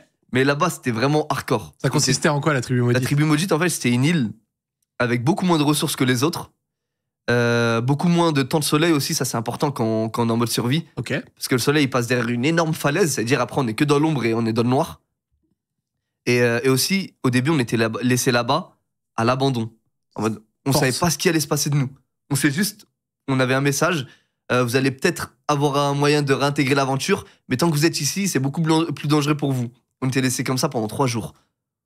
Pendant 3 jours, on galérait. Niveau survie, on n'arrivait à rien, on trouvait aucune ressource. Techniquement, en plus, avec tout le respect dans la manière de le dire, mais c'est vrai que du coup, Si on prend la première épreuve, vous étiez les 4 nullards. Les 4 nullards, la vérité, c'est ça. C'est ça, les quatre nuls ensemble dans une île. On a fait une cabane éclatée. Il n'y a rien qui allait. T'as mangé quoi? J'ai mangé une sauterelle verte, en vivante. Hein. On n'avait pas de feu, on n'arrivait pas à faire le feu. Ouais, Vivante. 4 nuls, ouais, vivante. Une petite sauterelle, je l'ai attrapée. Je l'ai mangée direct, ça avait le goût. Je sais pas si t'as déjà mis une feuille dans ta bouche. Oui. Tu sais, le goût de la feuille, Oui, de l'herbe oui. et tout, ça avait vraiment ce goût-là. Tu sais, les sauterelles toutes vertes, là. C'était vraiment pas bon. J'ai mangé une huître. Je crois que c'est la première huître que j'ai mangée de ma vie. Bah Il y avait voilà. un rocher, huître grave stylé. Et on a trouvé une noix de coco. On s'est partagé une noix de coco à 4. Ça, c'était les 2 premiers jours, j'ai mangé que ça. Ça, c'était le festin, ça, la noix de coco. Ouais, la noix de coco, incroyable. Incroyable. En 2 jours, j'ai mangé que ça. 3e jour, on a une épreuve. On nous dit, on a le mot, tu lis le mot de la bouteille, grave stylé. On nous dit que une personne parmi vous 4, celle qui gagne cette épreuve-là, elle pourra apercevoir la lumière. Du coup, on se dit qu'on n'est pas encore sorti d'affaire. Ok. Mais on a une épreuve. Du coup, on va à 4. On devait chercher sur toute une rivière au noir, petit nid de rivière, on devait trouver un anito, une petite statuette. D'accord. Sur toute une rivière, c'était immense. Je sais pas, on a dû mettre 3 heures. Au final, j'arrive à la trouver, je sais pas par quel miracle, alhamdoulilah. Elle était posée dans un coin. Elle était introuvable, elle était dans un trou. Dis-toi que je me suis baissé. Il y avait un petit trou et il y avait que un bout blanc comme ça. Moi, je me suis dit, c'est une pierre. C'est dur au début, je calcule pas. Après, je me dis, il y a ta conscience qui te dit, enlève-la comme ça, t'es tranquille. Et je mets ma main dans le trou et je tire le truc. Et là, je vois le truc dans ma main, je me dis, oh, dinguerie. Après, là, je suis grave content. Et t'as revu la lumière? J'ai revu la lumière. Ah, mais après, c'était pas encore sorti d'affaire. J'ai eu des duels parce que tu t'intègres pas direct le jeu. Mais alhamdoulilah, j'ai gagné les duels aussi. Et là, l'aventure, elle a pu commencer enfin. Là-bas, sur cette émission, t'as fait tes preuves en duel pour à des moments, voilà, réintégrer un peu l'aventure. T'en as gagné. C'était quoi le plus dur sur ces moments d'exil, ces moments d'épreuve? Le manque de nourriture, l'isolement, l'incertitude de revenir, ça s'est passé comment? Le plus dur, la vérité, comme c'est le début d'aventure, le plus dur, c'était pas encore le manque de nourriture. Ton corps, il a encore de l'énergie, du coup, ça va. Tu commences à le ressentir, mais le plus dur, c'était vraiment le mode exil. T'es là, t'es venu jusqu'à Koh Lanta, t'as perdu, et t'es là dans le néant, tu sais pas ce qui va arriver de toi. C'était ça vraiment le plus dur. T'avais un stress de bien faire, et aussi t'avais cette frustration de pas pouvoir, de pas avoir pu montrer Ouais. ta vraie valeur, entre guillemets. Et quand tu réintègres justement le groupe un peu classique, etc., ça s'est passé comment ton arrivée? Bah, grave stylé. Tout le monde vient parler avec moi, je commence à me faire des potes, belle ambiance et tout. Et c'est pas, il y a l'épreuve d'après. En fait, le thème de la tribu maudite, c'était les épreuves de confort. Oui. C'est quand l'une des équipes qui perd l'épreuve de confort, et bah, elle désigne une personne de son équipe pour aller faire le duel contre la personne de la tribu maudite. Et en fait, il y a un roulement, en fait. Ok. La tribu maudite, ils font leur épreuve. Celui qui gagne, il vient et fait le duel contre l'équipe qui a perdu. T'as capté? Et ça s'échange éventuellement. Ça peut s'échanger. Bah, moi, j'ai pris la place de quelqu'un qui était chez les jaunes. Ok. Du coup, vraiment, l'épreuve d'après, épreuve de confort, on la perd. Je me dis, je leur ai raconté comment j'ai souffert, tout ça. Ils voient, ça y est, on commence à créer des affinités. Ils voient, je suis quelqu'un de drôle, d'arca, bonne ambiance. Je me dis, ils vont pas me mettre moi. Ils me mettent moi, tout le monde. Ils yes. J'ai 2-3 potes, ils m'ont pas mis. Des gars, des solides. Tout le reste, ils yes. J'étais choqué. Je me dis, mais non, arrêtez. Un peu de pitié. Ouais, un peu de Non, pitié. j'en reviens là de l'île maudite. Ouais, je veux dire, s'il vous plaît, vous êtes pas sérieux. Du coup, Après, ils me mettent. ils avaient moins d'affinité, donc en C'est soi, ça, ça je peux leur les faisait comprendre moins un peu. mal, tu vois, Voilà. d'envoyer quelqu'un qui connaissait pas Voilà, encore c'est bien ça, au c'est charbon, ça, tu vois. C'est ça, je peux les comprendre. Mais ouais, je pars pour un autre duel. Et je gagne encore le duel, alhamdoulilah. Et en plus, quand tu gagnais le duel, j'ai oublié de te dire, tu revenais sur le camp avec un collet d'immunité. Ça veut dire que Pour j'en pas avais. enchaîner. Voilà, pour pas. Parce que t'as vu, quand tu viens dans une équipe, ils peuvent t'éliminer direct au Épreuve conseil. d'après, il y est. Ouais, conseil. En plus, conseil, ça fait plus mal. T'es directement éliminé. Du coup, collet d'immunité, j'en avais déjà un. Là, je gagne, j'en reviens avec un deuxième. Là, ils se sont dit, bah, le mec, faut qu'on le mette dans notre alliance, sinon on est mort. Ouais. Et en plus, j'ai pu faire vraiment des épreuves en équipe et j'ai pu apporter ma contribution de la meilleure des manières, on va dire. Du coup, ils m'ont pris vraiment en considération à partir de là. Tu peux nous parler des victoires que tu as eues en épreuve individuelle? En épreuve individuelle, j'en ai eu, tu sais, je crois que je suis l'un des recordman sur une saison. J'en ai 8 au total. Oh. Parce qu'il y avait, autant de la tribu maudite, il y en avait 3. Et Denis, il les comptabilise. Du coup, je vois sur Twitter, il y en a, ils me disent ouais, t'as pas vraiment de. Ok, ça fait 3 plus 5. Voilà, plus 5. Il y en a, ils disent non, mais Denis, il a dit 8. T'as vu, même moi, je t'ai dit 5. Ouais. Denis, il a dit 8. Et il dit souvent, que ce soit dans les conseils ou à la fin du jeu sur le plateau. Et il dit 8 victoires. Du coup, ouais, au final, j'ai eu 8 succès individuels. Du coup, ouais, incroyable. Ça consistait en quoi? Pour ceux qui nous écoutent, qui connaissent un peu moins Koh-Lanta ou qui n'ont pas vraiment suivi. C'est les épreuves après réunification. Yep. Les épreuves individuelles, les victoires que tu as eues. Si tu as même un exemple, peut-être. Exemple, dernière épreuve du jeu en plus, la dernière immunité. L'épreuve, c'est quoi? C'est on est à l'aveugle. On est à l'aveugle et on doit aller chercher, on doit aller représenter un symbole, plein de symboles en fait, en planche. Ah, c'est grave compliqué à expliquer ce truc. Prends ton temps, t'inquiète. Genre, on sait que On des dirait fois, les explications épreuves... de Denis qui explique le jeu, personne comprend. Personne n'y va comprendre. On va prendre une autre épreuve plus simple. L'un des duels que j'ai gagné, il y avait une planche, comme une sorte de planche de surf, avec un balançoire au milieu. Du coup, la planche, tu dois tenir en équilibre. C'est une grosse planche lourde. Et sur tes deux côtés, il y a deux plateformes. D'un côté, tu as un panier avec des pièces rectangulaires en forme de petites tours.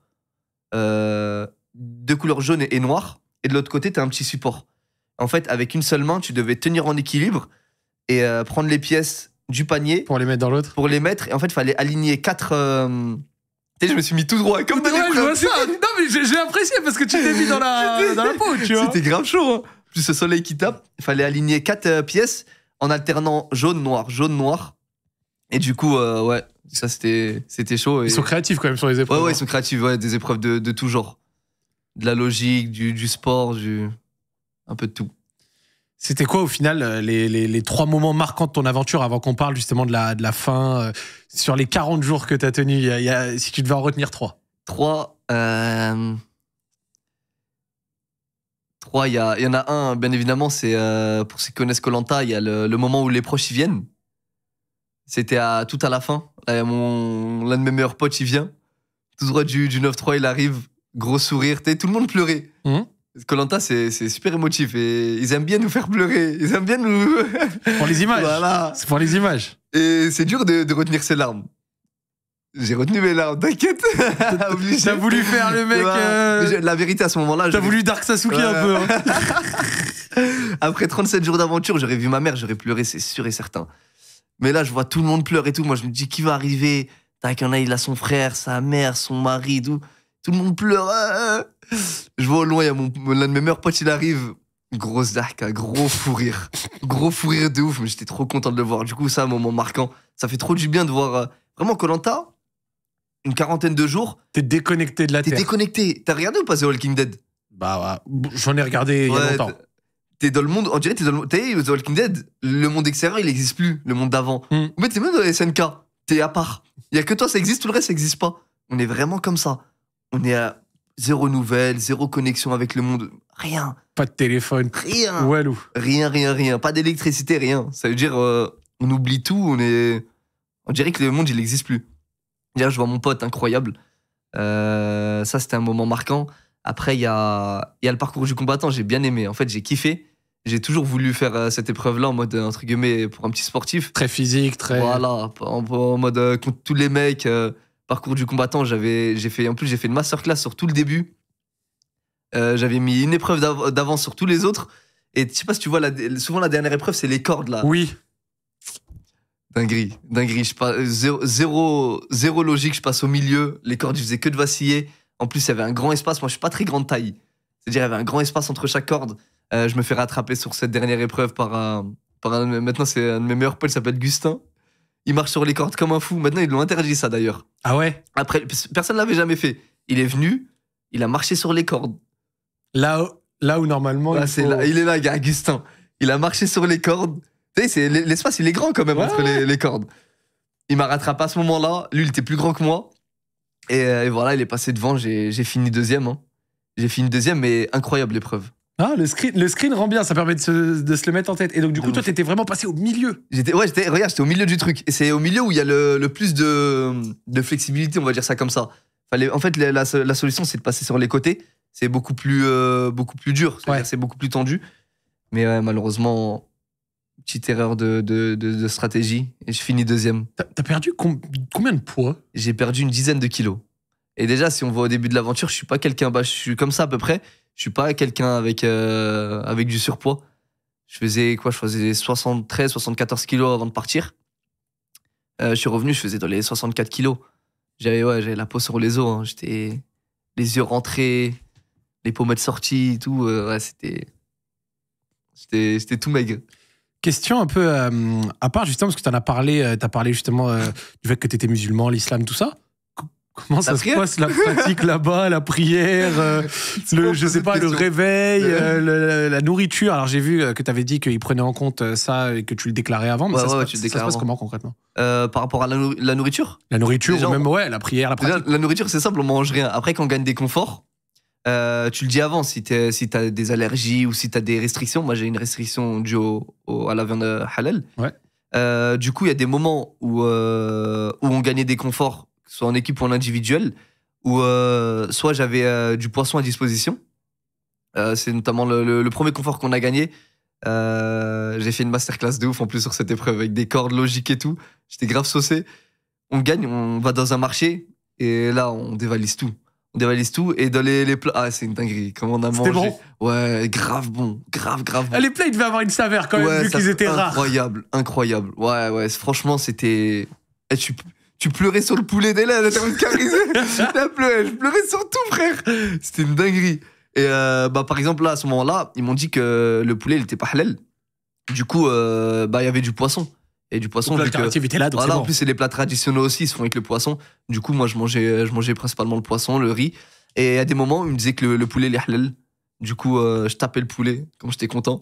Il y a des moments où c'était du bœuf, tout ça, j'avais du poisson. Franchement, ils arrivaient à trop bien gérer ça. Et au niveau, très, par très exemple, carré. pour la prière, l'heure, est-ce que vous aviez l'heure? Est-ce que non, vous la on n'a connaissiez? pas du tout l'heure. Ça aussi, on vit vraiment avec le soleil. Vivre juste avec le soleil, on vit avec le soleil, il se lève, on se lève. Le soleil se couche, on se couche. C'est vraiment. Dis-toi. Au final, c'est l'horloge biologique. C'est ça. C'est stylé, je trouvais ça grave stylé de vivre comme ça. Pour l'heure, je me suis renseigné avant de partir. C'est tout simple. C'est aux premières lueurs, la première prière de la journée. Pour ceux qui ne savent pas, on a les 5 prières réparties dans la journée. Du coup, la première, c'est la prière du lever du soleil. C'est ça. En fait, c'est l'aube. C'est pas vraiment quand le soleil se lève, c'est les premières lueurs. Et moi, je suis un gros dormeur. Du coup, on l'a vu dans Koh-Lanta, Twitter, ça a fusé sur les images de moi en train de dormir. Je me réveille jamais, moi. Même, j'étais toujours en retard pour les cours, pour le taf, je suis toujours en retard. J'ai du mal à me réveiller. Et c'était Jacques, un des aventuriers. Et en plus, je trouve qu'il y avait un bon contraste parce que lui, il est gay. Ok. C'était lui et tous les matins, il venait me réveiller pour ma prière. C'est beau. Je trouvais ça grave beau comme image. Et il venait tous les matins, il me réveillait. Ouais, Ilyes, c'est l'heure de ta prière et tout. Parce que lui, il dormait pas beaucoup. Du coup, il voyait le soleil se lever, il voyait les premières lueurs.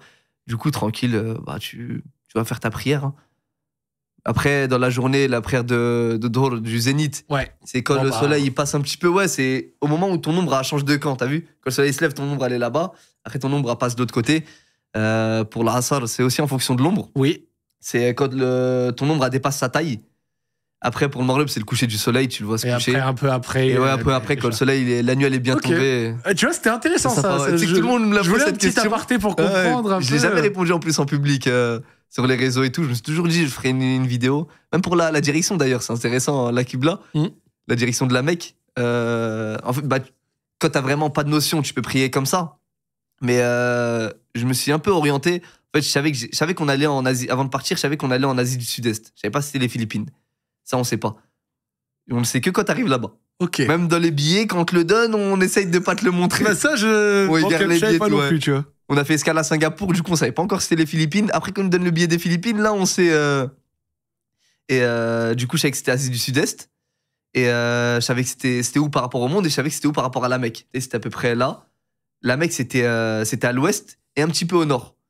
Du coup, dès que j'ai vu le soleil se coucher, j'avais l'ouest, est, nord et. Donc t'avais un approximé. Du coup, je me mettais vers l'ouest et je me décalais un petit peu vers le nord. Du coup, grosso modo, ça faisait un peu la direction. C'était pas précis, mais c'était ma petite technique. L'intention était là. Voilà, exactement. L'intention était là. Au final, tu nous l'as dit, tu as eu plus de 40 jours jusqu'au fameux poteau, tout ça. Est-ce que avant l'aventure, tu t'étais vraiment préparé intensivement avant de partir? Est-ce que tu avais une idée de stratégie? Est-ce que tu avais fait du sport supplémentaire, des trucs supplémentaires ou pas? Rien du tout. Franchement, rien du tout. Non, mais- Rien du tout. Comme les concours des meilleures Rien écoles du tout. pour après l'ingénieur. Franchement, c'était. Après, c'est pas trop un regret parce que bah, déjà, j'étais en stage de fin d'études. J'étais à 1h30 de transport de chez moi. Ouais. C'est-à-dire 1h30 le matin, 1h30 le soir. Et en plus, j'étais en plein mois de ramadan. Dis-toi, on est parti le lendemain de l'Aïd. Ok. Le lendemain, vraiment, on a fait l'Aïd, on est parti. Ça veut dire que j'avais aucune préparation, j'avais pas le temps de une. Et de deux, en plein mois de ramadan, t'as vu, t'as pas la tête à faire du sport. Mais je me dis, mentalement, je commençais à me préparer. Je me disais, stratégiquement, je savais pas quoi mettre en place. J'avais juste peur qu'on m'élimine dès le début. Du coup, ouais, j'ai rien préparé. C'est Sur le sport. qui tes principaux alliés? T'as cité Gustin, Gustin, Il y en avait d'autres Michel au début. Jacques. Il est parti vite. Jacques aussi, ouais, j'avais beaucoup confiance en lui. Il y avait Thibaut et Fabrice principalement. Ouais, c'était mes principaux alliés. Ensuite, après, il y a eu un peu Cassandre chez les Rouges. Et ouais, chez principaux alliés, c'était ça. La base forte. C'est passé comment l'épreuve des poteaux, les fameux? Et les poteaux, j'ai reçu grave des messages. Les gens, ils voulaient me taper. Depuis que je suis gamin, Tout le monde, parce que les poteaux, j'appréhendais grave. Parce que pour ceux qui ont suivi mon. Ah, les souvenirs de ouf. Toujours avec les chapeaux. Hein. Ouais, toujours avec. Il est là, John, ça. C'était un rêve de fou. Et j'appréhendais parce que pour ceux qui ont suivi mon aventure, j'étais claqué sur un seul type d'épreuve.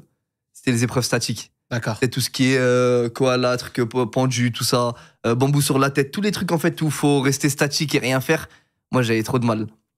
Ça veut dire les poteaux, j'appréhendais. C'est une épreuve statique, les poteaux. Tu restes là, droit, concentré. Moi, je suis quelqu'un, je m'éparpille beaucoup. T'as tenu quand même Beaucoup, longtemps pour voilà. quelqu'un qui J'ai s'est mis marqué. 2h20, je crois. C'est ça. Parce qu'au final, j'ai kiffé. Ils nous ont mis dans un endroit, c'était la plus belle plage que j'ai vue de ma vie. C'était magnifique. Autour, les falaises, la roche, la nature, l'eau turquoise, sable blanc. Magnifique. C'est-à-dire, j'étais. Et la vérité, au début, c'est pas compliqué, les poteaux. Le poteau, il est assez large. Faut pas avoir faut pas faire une erreur d'inattention. Mais ça va, tu peux tenir. Du coup, je tenais.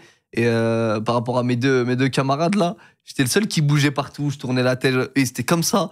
Moi, je tourne la tête. Je voyais Denis arriver. Je le regardais. Je souriais déjà et tout. Tu parlais un peu? Ouais, je parlais. J'essayais de parler avec eux.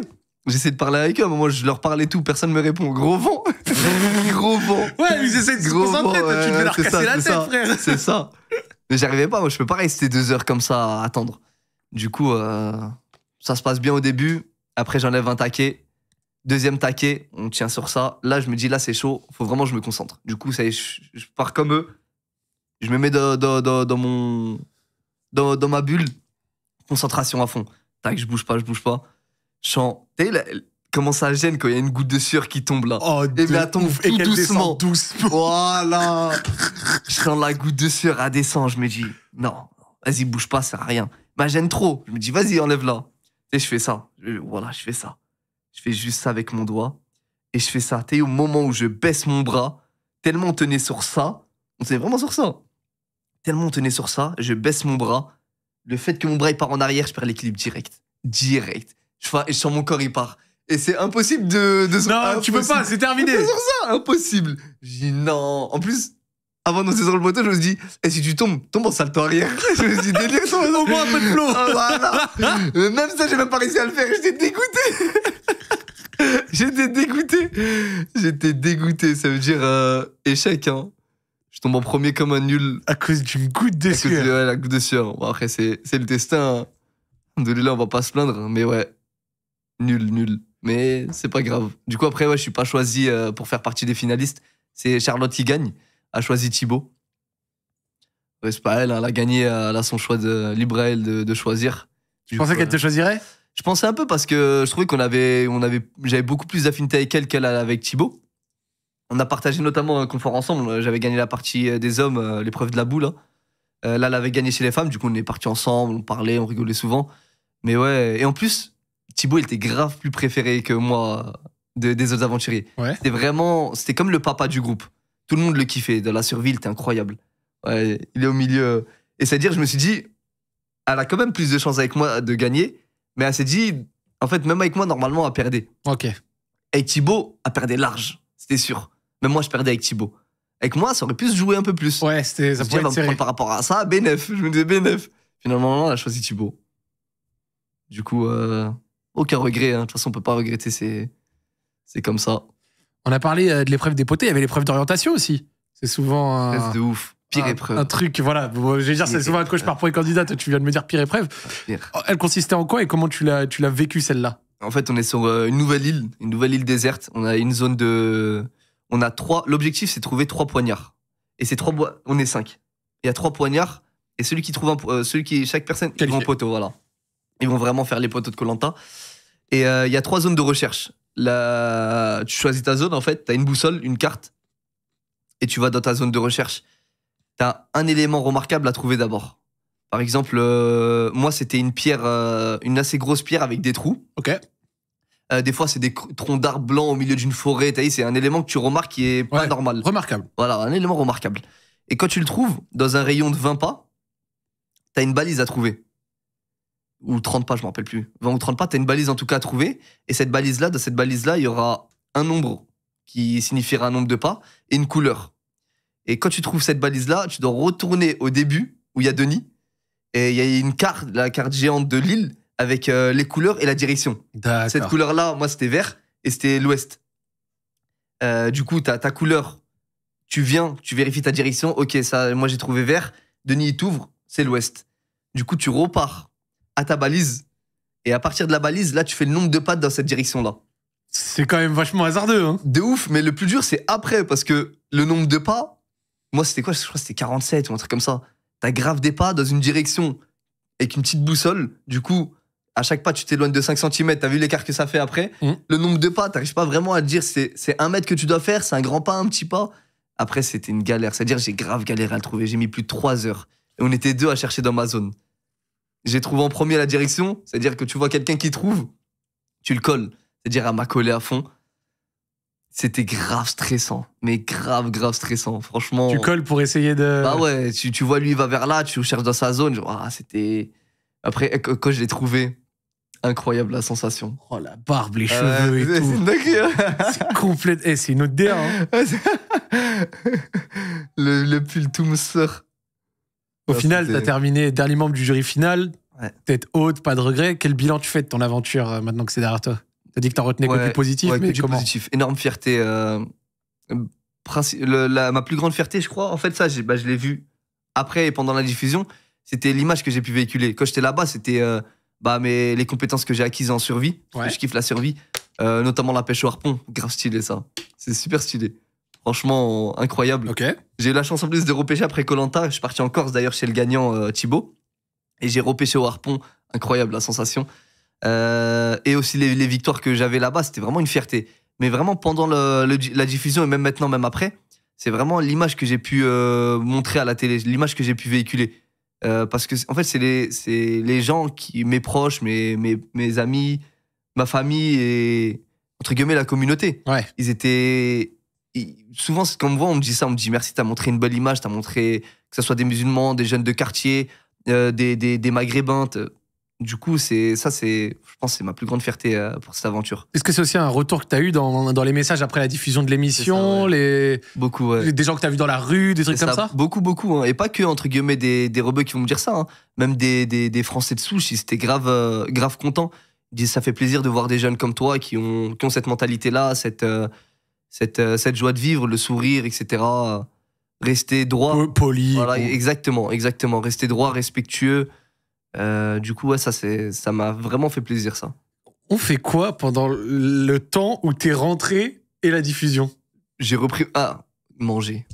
Manger comme un gros lard. Un gros de ouf. Tu sais que je suis rentré, je crois, on est rentré le 1er juin. Le 1er juin, je crois 2 ou 3 semaines après, je suis rentré, je faisais 63, 64 kilos. 2 ou 3 semaines après, je faisais 82 kilos.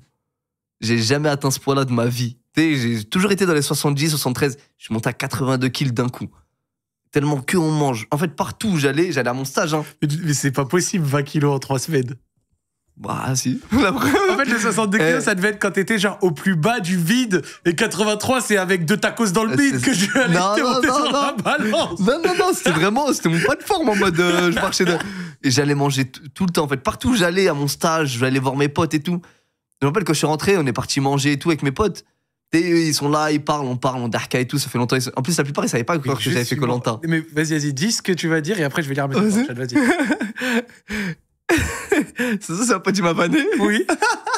Non, mais vas-y, explique ce que t'étais en train d'expliquer.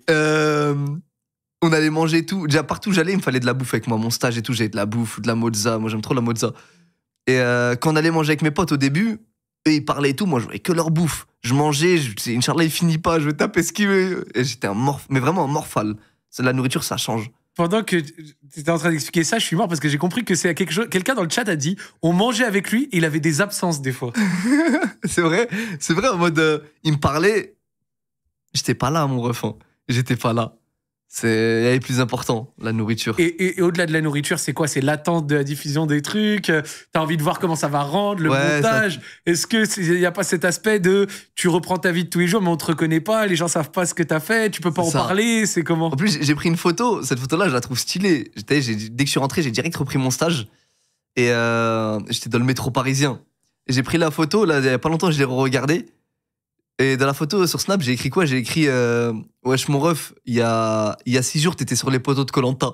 Et t'as vu, j'étais dans le métro en mode lambda, 6 jours après, il y a 6 jours, j'étais sur les poteaux. Et là, je suis dans le métro à Paris avec grave du monde et tout.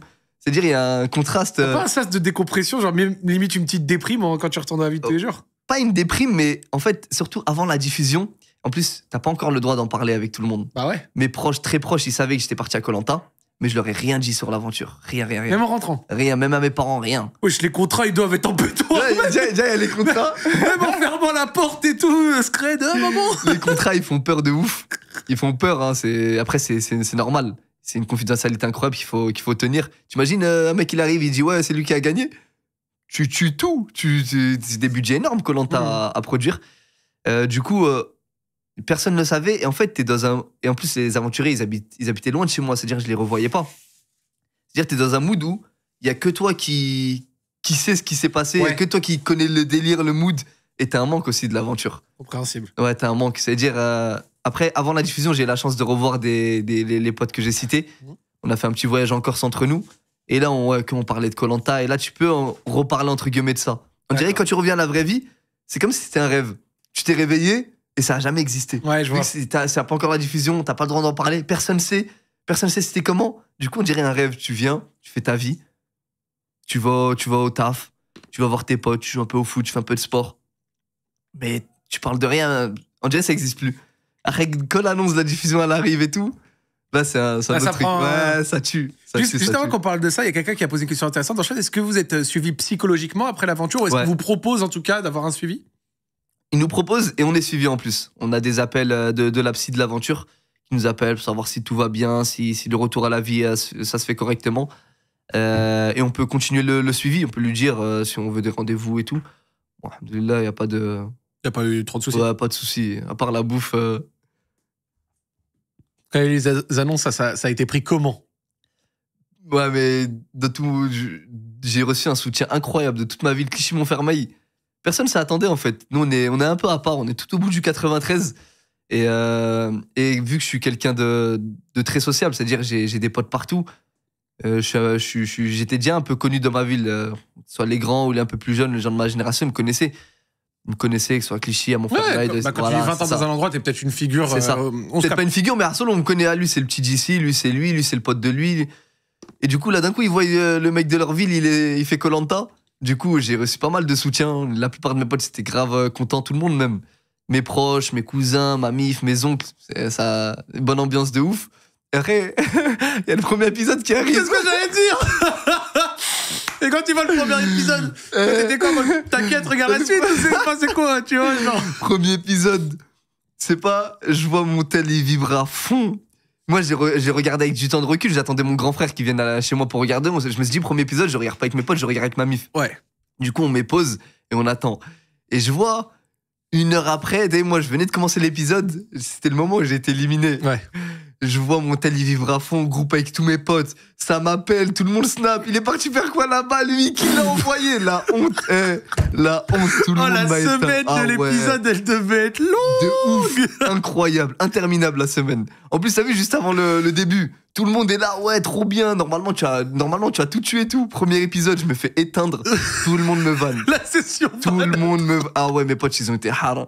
Et nous, on n'est pas des amis, t'as bien vu? Il faut qu'ils me vannaient dans le chat. On n'est pas des mecs, on va être sympa. Nous, on est dans le trash talk. Justement, ça te mettait ça. C'était ça, c'était que ça. Toutes les stories en plus, toute la ville, ça me vannait. Qui l'a envoyé, c'est qui lui? Tu n'avais pas envie de dire, attendez, vous inquiétez pas. Je voulais que dire ça. Je voulais faire un snap. Et là, dans quelques temps, je vais éteindre les gars, attendez. Mais je pouvais pas. Et... Tu sais que je suis impressionné par le respect strict du je dis rien. Ouais, et en plus... Pour préserver, garder l'intérêt. Et déjà, c'est pour l'intérêt du jeu, et j'ai signé un contrat, mais aussi par rapport à mon aventure, t'as vu, il y a il y a un bon contraste. Ouais. Du coup, je voulais pas tout tuer. Si je dis, ouais, les gars, je vais tout tuer, je vais tout éteindre dans 2-3 épisodes, je vais gagner grave des trucs, tu sais, ça tuait un peu le délire. Logique. C'est-à-dire qu'après, j'allais avec mes potes, je faisais un épisode avec ma famille, un épisode avec mes potes, on avait un local, rétroprojecteur, et on regardait l'épisode ensemble. Moi, je savais ce qui allait se passer, eux, ils savaient pas. Du coup, quand ça gagnait, c'était comme un match de foot, en fait. Bah ouais. C'était comme un match de foot. Et puis même, toi, tu devais découvrir les images aussi, c'est bête. Mais se voir. Incroyable, ouais, c'est grave stylé. La caméra, le montage, comment ils ont. Stylé, ouais. Ils ont été fidèles à ce que toi, t'as ressenti? Totalement, mais en fait, malheureusement, ils peuvent pas vraiment montrer ce qu'on ressent là-bas. Ok. Parce qu'un épisode, je crois, c'est 1h30, 1h50 à la télé, ça résume 3 jours d'aventure. T'as vu ou pas la différence? C'est-à-dire, c'est impossible qu'ils montrent vraiment comment ça se passe à 100%. Ils montent dans les grosses lignes, les épreuves, un peu la vie sur le camp, un peu de stratégie, mais ils peuvent pas nous filmer et mettre un épisode qui dure 3 jours. Bah oui, logique. C'est-à-dire, ouais. Est-ce que j'allais dire au niveau du film, genre, c'est filmé en constant ou alors il y a des sessions, tu vois, ils viennent, ils posent le matériel ou quoi? C'est même constant. pas. Constant. Il y a jamais de matériel posé, c'est des caméramans. Caméraman avec la caméra là, un ingé son avec le micro. Et souvent, ils sont accompagnés d'un journaliste pour nous faire réagir, nous poser des questions. T'as les petites interviews quand t'es là-bas dans la forêt, c'est un journaliste qui t'envoie quelques questions et toi, tu lui réponds. Et ouais, c'est en constant. Après, t'as tes moments d'intimité, bien sûr. Hein. Tu vas aux toilettes. D'ailleurs, souvent, on pose cette question-là. Est-ce que vous avez des toilettes préfabriquées? J'ai entendu ta réponse. Apparemment, ça faisait des trous dans le sable. Ah, trous dans le sable, obligé. Trous dans le sable, après, tu poses un bâton pour savoir c'est ton territoire ici, t'as. Attention, faut pas creuser en dessous. Du coup, trous dans le sable, après, il y a la mer en face, tu te nettoies. Hein. Propre en soi, non? Simple, hein? Simple, propre. Très simple. Il veut pas dire propre, ça, il veut pas. Non, parce que moi, je suis de la team laver à l'eau. Donc, ouais, bah, moi, laver à l'eau, bah oui. Fondamentalement, ça, moi, c'est ça dit, me il y a la mer, ouais. Moi, quand je dis propre, hein. Arrête, je te cache pas, il y en avait là-bas, ils se lavaient pas à l'eau. Ils allaient dans les toilettes, ils allaient dans la forêt. S'il y en a, ils préfèrent la feuille de bananier qui, sur le derche, chacun voit midi à sa porte. C'est ça. Ça devait gratter, je crois. Parle-moi de l'engouement au fur et à mesure des épisodes jusqu'à du coup la finale, tu vois, les portes de tout ça, comment ça s'est passé? Ouais, c'est vrai que c'est monté crescendo. Comme mon aventure, c'est monté crescendo. Au début, l'engouement, il est plus restreint, on va dire, c'est que les gens qui m'entourent. Après, aussi des personnes sur les réseaux, sur Twitter notamment. J'aime bien tweeter, j'ai un pote aussi qui kiffe tweeter. On tweetait à 2 et on mettait des trucs drôles. Les gens, ils kiffaient. C'est-à-dire, je réagissais moi-même à mes galères. C'est-à-dire, les gens, ils kiffaient, du coup... À ce moment-là, t'as vraiment créé le personnage public, t'as pris le Insta, t'as fait le Twitter, t'as envoyé. Et moi, comme je t'ai dit, j'ai toujours été dans le thème aventure. Et même avant Koh-Lanta, en soi, j'étais sur Snap, Insta, mais j'avais pas du tout de visibilité. Pas du tout. Après, j'étais pas vraiment régulier, je faisais pas des montages propres et tout. Je faisais mes aventures, je faisais mon kiff. Et je filmais, je mettais une photo, je mettais 2-3 snaps. Et puis basta. Mais là, je me suis dit, avec Koh-Lanta, t'as peut-être une carte à jouer. T'aimes bien faire ça, t'aimes bien les réseaux, joue cette carte-là. Du coup, Twitter, c'était en mode van, en mode mème, tout ça. Et Insta, je faisais des petits débriefs, je commençais à voyager en même temps. Ouais. Du coup, je partageais ça sur Insta, un peu TikTok, un peu Snap. Et ça a pris petit à petit. Et en même temps, par rapport à l'aventure, mon application sur le jeu, il monte aussi. Du coup, les fans, entre guillemets, de Koh-Lanta, ils commencent de plus en plus à m'apprécier. Ouais. Et voilà, après, jusqu'à la fin, ça a pas mal explosé. Ça a eu quel impact dans la vie de tous les jours? Est-ce que tu as commencé à, je sais pas, c'est bête, tu vois, mais à te faire reconnaître au supermarché, dans un centre commercial, dans le bus? Ouais, j'ai commencé à me faire reconnaître.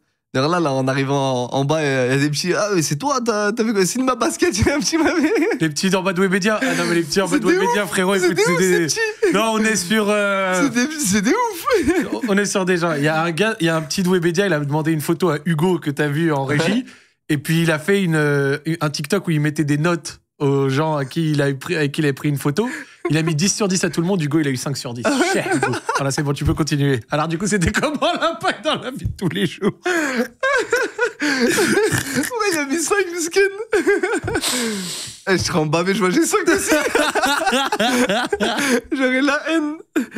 Du coup, ouais, il y a ça, il y a le fait que tu sois reconnu, le fait que tu sois médiatisé.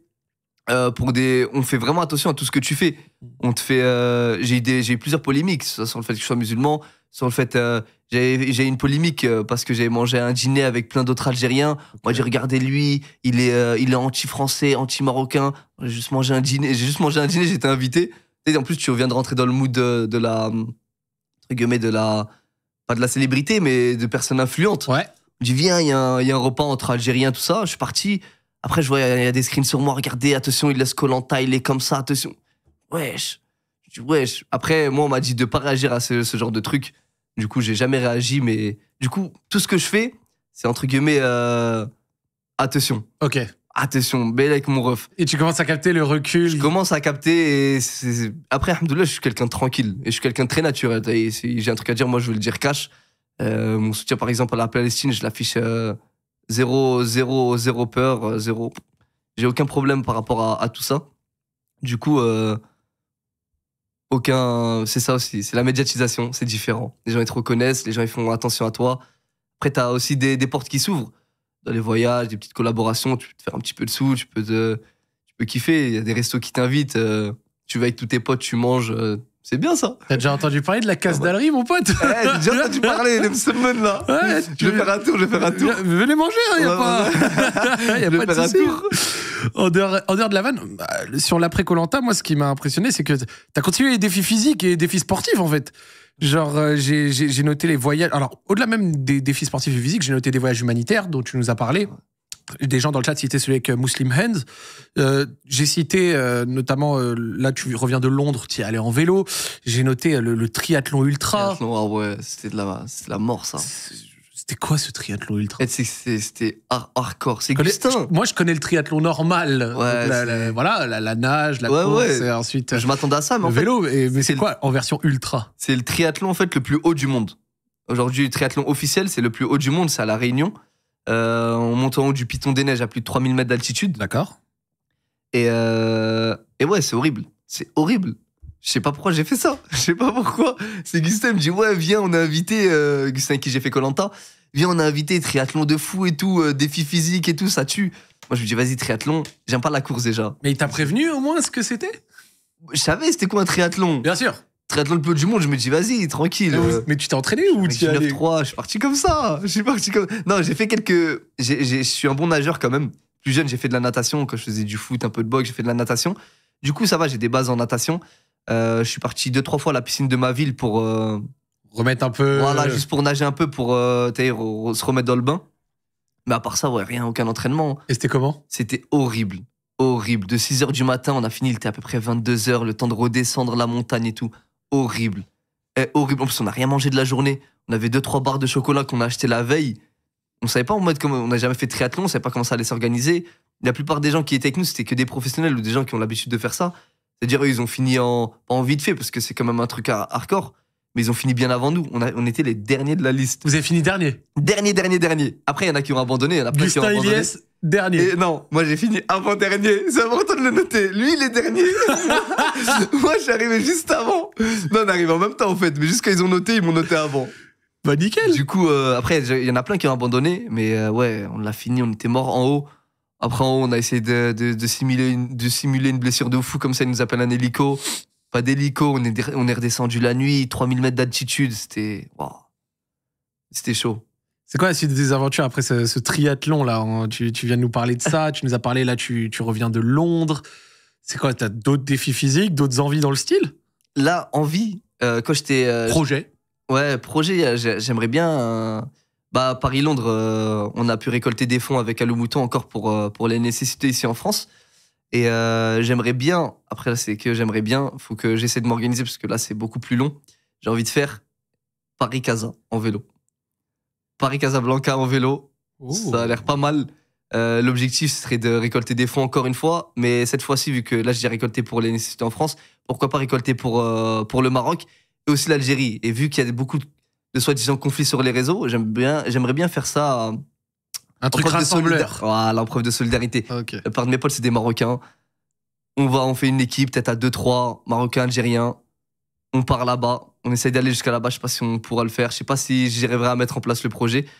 En fait, comme j'ai pas l'habitude aussi des réseaux, moi d'habitude je fais ça comme ça avec un vieux vélo et tout. Ouais. Là, je vais essayer de faire un truc propre. Je sais pas comment ça se passe en question de sponsor, en question d'équipement, tout ça.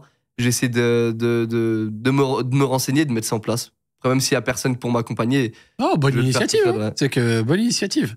On va essayer de récolter des fonds et. Tu nous accompagnes ou quoi, Zach? Tu connais la Casdalerie ou pas? Vas-y. C'est quoi, moi, franchement, il n'y a aucun problème. Tu sais, tu nous accompagnes pas avec la casalerie. À vélo. Ah, vélo. Ah oui, merde, non. Voilà. Non, moi, je parlais pas de la casalerie. Photo. Le vélo, après On la peut casalerie sponsor, aussi. on peut donner un peu d'argent, on peut donner pour l'initiative et pour les frais associés. Mais après, moi, venir de Paris à Casa en vélo avec tout le respect. Arrête, t'es un grand sportif. J'ai vu le marathon du Japon, frère. Tokyo, t'as éteint là-bas, toi aussi. Je peux venir sur un segment si tu veux. En vrai, zéro van. En dehors de ça, je pense même des gens dans le chat, la plupart, je sais pas pour vous. Moi, maximum, j'ai fait 10-20 km en vélo dans ma vie. J'ai jamais fait 50 ou 100 bornes. Et donc, du coup, moi, quand je réfléchis, par exemple, à la vitesse que je vais avoir, genre, je sais pas, je fais du 25 km/h. Quoi, 100 km? C'est énorme, 25 ans. Non, mais 20-25, Ouais. tu connais, genre avec un peu d'essence. Je suis pas en train de te dire que c'est Cavendish, tu vois, je me... T'es chaud. Tranquille, Non, je sais que tu t'es vois. chaud, je sais que Je t'es veux chaud. dire, 4-5 heures pour faire 100 bornes. Oui, c'est... C'est beaucoup plus 4-5 heures. 6-7 heures. Parce qu'on est chargé et tout. Ah ouais, non. Parce qu'on a l'attente derrière, un sac de couchage. Ah, laisse tomber, frère. Ouais, non, 100 bornes, c'est chaud. Je pense que si je fais Paris-Casa, je ferai pas 100 bornes. Peut-être après, parce que le corps, c'est une machine, il s'habitue. Moi, au début, j'ai impossible, je ferai 100 bornes, je pense. Mais ouais, j'aimerais bien mettre en place ce projet-là. Faire toute la France, après toute l'Espagne. Après, prendre le bateau. T'as fait du voyage, des road trips, là, tu nous parles un peu d'épreuves sportives. Est-ce que c'est vers là que t'as envie de te diriger? Faire un peu du contenu voyage, d'aventure? Est-ce que là, on voit, tu partages des trucs sur TikTok, sur Insta et tout. Est-ce que t'as envie de pousser le truc? Peut-être un jour tester YouTube? C'est comment ta vision sur ça? En fait, moi, mon profil, c'est même plus pour YouTube. Tu sais que j'ai une GoPro. Ouais. Et depuis toujours, je la ramène partout. Je filme toutes mes aventures, et je me suis toujours dit YouTube. Mais je suis un gros flemmard. Déjà, le temps que je prends pour les montages, à faire mes montages Insta, je prends grave du temps. Ouais. Alors, YouTube, tu sais que j'ai plein de. Bah là, Paris-Londres, j'ai des rushs de ouf. Mes road trips dans le désert, en Thaïlande. En plus, je fais des trucs stylés. Je vais chez les habitants. Ah, mais je mets des réels, regarde. Ouais, Je passais de Koh Lanta. les petits shorts. Regarde la différence. De Koh Lanta, je suis passé direct à Paris-Londres. J'ai sauté 8 mois avec des aventures de fou que j'ai rien mis.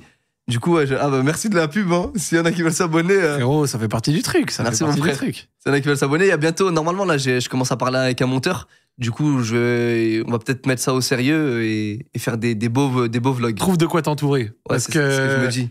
tu vas faire le montage toi-même et tout, c'est très bien, il n'y a pas de souci. Mais c'est mort. si ça prend beaucoup de temps C'est et mort, tout, ça et que prend trop tu de temps, ouais, as la ouais. fibre contenue, tu as des belles histoires à raconter. Ouais, j'ai pas mal de. J'ai des rushs de ouf. J'ai fait des concepts en mode j'irai dormir chez vous quand j'étais en Thaïlande. Je dormais chez les locaux et tout. J'ai des trucs stylés à mettre en. Même mes voyages humanitaires. Avec Muslimans, quand on était au Mali, humainement, c'était riche. Raconte-nous un petit peu ce riche. voyage-là. J'ai toujours eu cette fibre, on va dire, alhamdoulilah, d'apporter son soutien. Peut-être c'est du milieu aussi duquel je viens. 9-3, t'as vu, on n'a pas trop. Ouais. Et aussi par rapport à la religion, spirituellement, c'est ce qui nous est demandé, de se rendre utile aux autres, de tendre la main. Oui. Du coup, on essaie de le faire avec les moyens du bord. Et là, avec ma médiatisation, entre guillemets, je me suis dit pourquoi pas utiliser cette petite notoriété au service du bien. Du coup, Muslimans, ils m'ont contacté. J'ai été contacté par... c'était magnifique, incroyable. J'ai été contacté par aussi d'autres ONG, mais avec Muslimans, ça s'est fait plus naturellement. On est partis ensemble au Mali. On a visité des villages. Ils ont des projets incroyables là-bas. Le plus intéressant, je crois, ça s'appelle Village Modèle.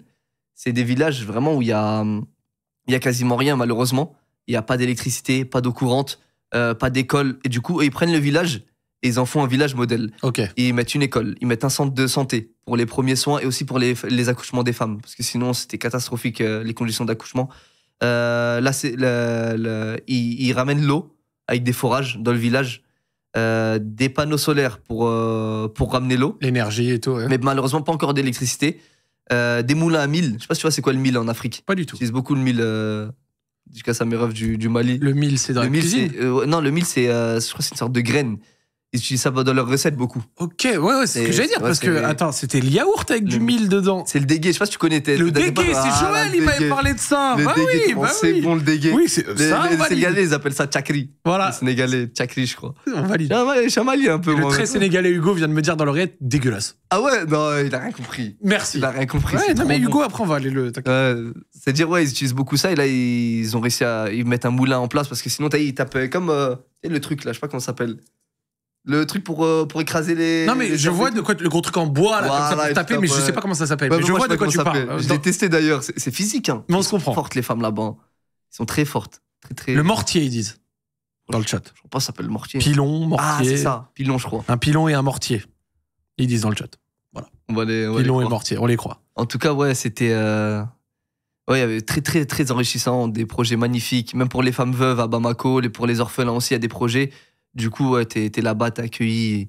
Ils ont quasiment rien.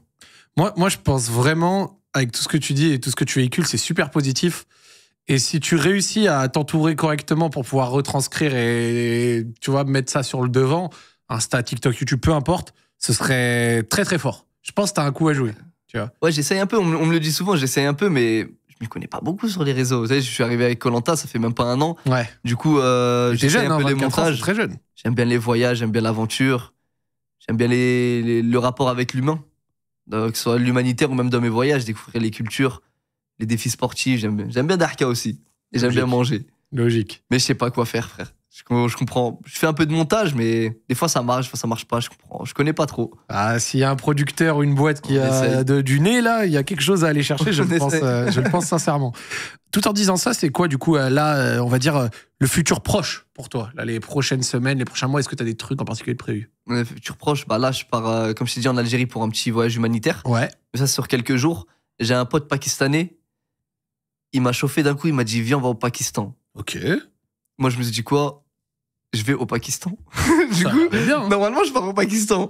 Faut juste que j'achète le billet. Je sais pas. J'ai vu 2-3 vidéos. Vu que je kiffe la montagne, il y a des montagnes de fou là-bas. C'est ce que j'ai Il y vu a une aussi. nature magnifique. Bah, il y a la plus dangereuse montagne du monde. Je crois que c'est le deuxième plus haut sommet. C'est le K2. Je sais pas si tu connais. On parle souvent beaucoup de l'Everest. Ouais, mais apparemment, c'est le K2 K2 qui est hardcore, ouais. K2, c'est hardcore. Je crois que c'est un quart des personnes qui le font, ils meurent. C'est une dinguerie. Je crois que c'est ça la stat. C'est. Bon, Mais je vais pas la faire. non. J'allais te dire cette fois, Je vais pas la faire. Je vais pas la faire. on reste humble. Je vais pas la faire. non, je vais vraiment pas la faire. Ma mère elle va me tuer, c'est moi la vidéo. On est chez un gamin, Mais ouais, j'ai envie de faire un petit road trip là-bas, en mode d'improviste, voir un peu la culture. Tu sais, c'est des pays où les gens ils ont pas l'habitude d'aller. Moi, j'aime bien découvrir Ouais. sur les réseaux maintenant. Bah, quand j'étais en Thaïlande, c'est ça que j'ai pas trop aimé, surpeuplé de touristes. C'est stylé la Thaïlande, c'est beau gosse, c'est encore des petites zones où j'ai réussi à aller, il y avait quasiment aucun Maman m'a dit touriste. le nord de la Thaïlande, apparemment, ça va encore. Le nord, ça va encore. Mais il y a beaucoup c'est très touristique, mais c'est du tourisme, on va dire, un peu plus propre. C'est pas du tourisme de masse. Oui. C'est pas grave du monde qui arrive. Du coup, ça va. Mais le sud, c'est beaucoup plus beau gosse que le nord. Le nord, c'est beau gosse, mais le sud, c'est stylé. Dans le sud, il y a encore quelques zones préservées du tourisme de masse. Mais ouais, c'est ça que j'ai pas trop aimé en Thaïlande. Je peux comprendre. Du coup, là, ouais, c'est ça. Bah, dans ce road trip là, c'était pas mal. On a pu faire des endroits. Et franchement, c'est qui? C'est Hugo qui fait ça? Ouais. Et c'est l'équipe derrière? Ouais. Ils sont chauds. Hein. Ah, mais Hugo, il se fait plaisir. Ouais, mais attends, tu sors le petit drone et tout. Ouais, machin, tu fais les franchement, choses bien. j'aime bien. Je suis un vrai vlogueur. J'aime bien prendre des petits trucs au drone, des petits trucs en mode selfie. Toujours avec Jones, hein, l'aventure. Ah, t'es bien. Du coup, voilà, on essaye un peu de partager ça avec les personnes sur les réseaux. Et vu qu'on sait qu'ils aiment bien ramener des anciens et tout, si t'avais l'occasion de refaire Koh-Lanta. Ah oui, direct. Hein. C'est que là-bas. Ça y est, t'as un lien un peu avec l'émission. Ouais, incroyable. Mais là-bas, je me dis, jamais de ma vie. Tu sais, tout le monde se dit ça en plus. Tout le monde. Jamais, on me paye, je sais pas combien, je reviens jamais et tout. On finit, au moment où mon émission, mon aventure, c'est totalement fini. En mode, je suis tombé des poteaux et ça y est, c'était fini. On m'a ramené à manger. L'émission était finie, j'allais voter juste après. Je me disais, mais c'est sûr, il m'appelle, je reviens direct. Et j'avais peur en mode, tu sais que là, quand j'y pense, j'ai peur. Mais vraiment, j'ai peur. Parce que c'est horrible. C'est grave dur. Les conditions, quand il pleut, la nuit, wow, la faim. C'est horrible. Mais c'est tellement beau à la fois. C'est des sensations que tu peux pas vivre en dehors de Koh-Lanta. Et je pense qu'il y a que les personnes qui ont fait Koh-Lanta qui peuvent vraiment comprendre. Ouais. C'est vraiment une aventure. C'est sans mots. Non, mais je vois incroyable. en fait, je vois ce que tu veux dire. Genre, sur une toute autre échelle, parce qu'on parlait un peu de sport tout à l'heure, quand tu fais un marathon, c'est pareil. Ouais, peut-être. Quand t'es au 30e kilomètre 35, t'es là. Et puis à la fin, t'as envie d'en refaire. Tellement la joie, elle est incroyable. C'est à une autre échelle, c'est beaucoup plus dur pour la survie et tout. Tu vois, je reste humble sur ça. Je te comprends. Mais dans le sens de refaire t'as un pas à truc être humble, c'est incroyable aussi ton marathon. Et je comprends en mode le fait que c'est tellement dur, t'arrives, la satisfaction à la fin. Mais là, c'est à peu près pareil. Sauf que t'as même pas la satisfaction à la fin, c'est juste quand tu gagnes des épreuves, même en équipe, en individuel. Voilà, la joie que t'as, incroyable, indescriptible. Des sensations, c'est. Du coup, impossible, je refuse un autre Koh-Lanta. Dernière question. Quand t'es rentré en France, c'était quoi le premier truc que t'as mangé? Vu que t'as bien parlé de bouffe et tout, le premier. Ça te rejoint avec ta case d'alerie. C'est pas msemen, mais ça m'hajeb. Les m'hajeb de ma mère. Dinguerie. Dès que je suis rentré. Pour ceux qui demandent, le mahajeb, c'est une spécialité, c'est le msemen fourré. Donc en fait, c'est un peu comme par exemple le naan, cheese naan, ça. Et donc c'est un peu dans cet esprit-là. Souvent, il y a viande hachée, poivron, des légumes, l'oignon, moi je l'ai connu comme ça. Et de la mozza, moi je dis à ma mère de mettre plein de mozza. Je suis rentré. Tu sais que là-bas, on fait que de parler de bouffe entre nous. Personne connaissait quoi mahajeb. Genre, moi, c'est la mahajeb. Ils disent, ouais, moi, c'est une escalope normande, c'est ça. Moi, c'est mahajeb. J'ai trop envie de mahajeb. Je me dis, c'est quoi ça? J'ai essayé de leur expliquer. C'était grave compliqué à expliquer. Bah oui. Et du coup, dès que je suis rentré, j'ai expliqué ma mère. Elle m'a fait une tonne de mahajeb avec de la mozza fondante là. C'est dire, j'ai tapé ça fort. Merci beaucoup, Ilyes. Merci beaucoup, Zach. Franchement, ça m'a fait extrêmement plaisir de te recevoir. Ça a donné une belle émission là. Tu vois, je suis content. Franchement. On a parlé de choses, d'aventures, de choses qui changent, de Koh-Lanta et tout ça. Je suis très content là. Vraiment, ça régale. Je suis content de l'avoir fait. Et franchement, le mood était bon et tu véhicules des bonnes valeurs, des choses hyper intéressantes et ça donne envie de te suivre. Voilà. Faut que tu le saches. Ça donne vraiment envie de voir ce que tu vas faire à l'avenir et tout. Et je te le dis. Entoure-toi bien. Genre, c'est pas pour faire le gars qui a du métier ou quoi, c'est pas le sujet, je me prends pas pour ce t'inquiète. Mais entoure-toi bien parce que t'as vraiment un gros potentiel. Inch'Allah, on va essayer de faire ça. Ça le fait, si ça le fait pas, ingénieur. La maman sera contente en tout cas. Eh oui, ingénieur si besoin. Un grand merci à vous d'avoir suivi les gars, ça fait extrêmement plaisir. Vous étiez plus de 2000 en live sur Twitch et avec YouTube, etc. Ça régale. Et je tiens à le dire que c'est super important parce que en fait, en répondant présent quand j'ai d'autres profils entre guillemets qui sont pas forcément d'internet ou qui viennent d'horizons différents, bah ça permet en fait de continuer à aller explorer des choses, à faire des émissions différentes et tout. Et ça régale. Donc franchement, un grand merci à vous les gars dans le chat et content que ça vous ait plu. Si vous êtes arrivé à la fin, la rediff comme d'habitude, c'est demain. Vous allez avoir tous les clips TikTok, Insta, etc. pour vous donner l'eau à la bouche et les bons extraits. Je remercie Ilyes d'avoir accepté de venir, de nous avoir raconté ton histoire. Magnifique, mon frère. Et on te souhaite que du bien pour la suite, Inch'Allah. Et les amis, passez une bonne soirée. Zach Horib, c'est peut-être pas fini pour cette semaine. Là, je vous spoil. On est venu me voir un peu plus tôt dans la journée et on m'a proposé une invitée avec une actu bien solide et on m'a dit, est-ce que tu serais dispo là vendredi? Il y a peut-être une émission vendredi qui n'était pas prévenue, je vous tiens au courant. Et si elle n'est pas vendredi, elle sera la semaine prochaine. Et en plus, elle ne sera pas en direct de Paris, elles seront en direct de Berlin. Passez une bonne fin de soirée, bonne Ligue des Champions ou autre. Et puis, allez l'OL. Bonne soirée. Et allez l'OL, allez l'OL, on est parisien, mais allez l'OL. Merci Ilyes, mon frère. Merci mon frère.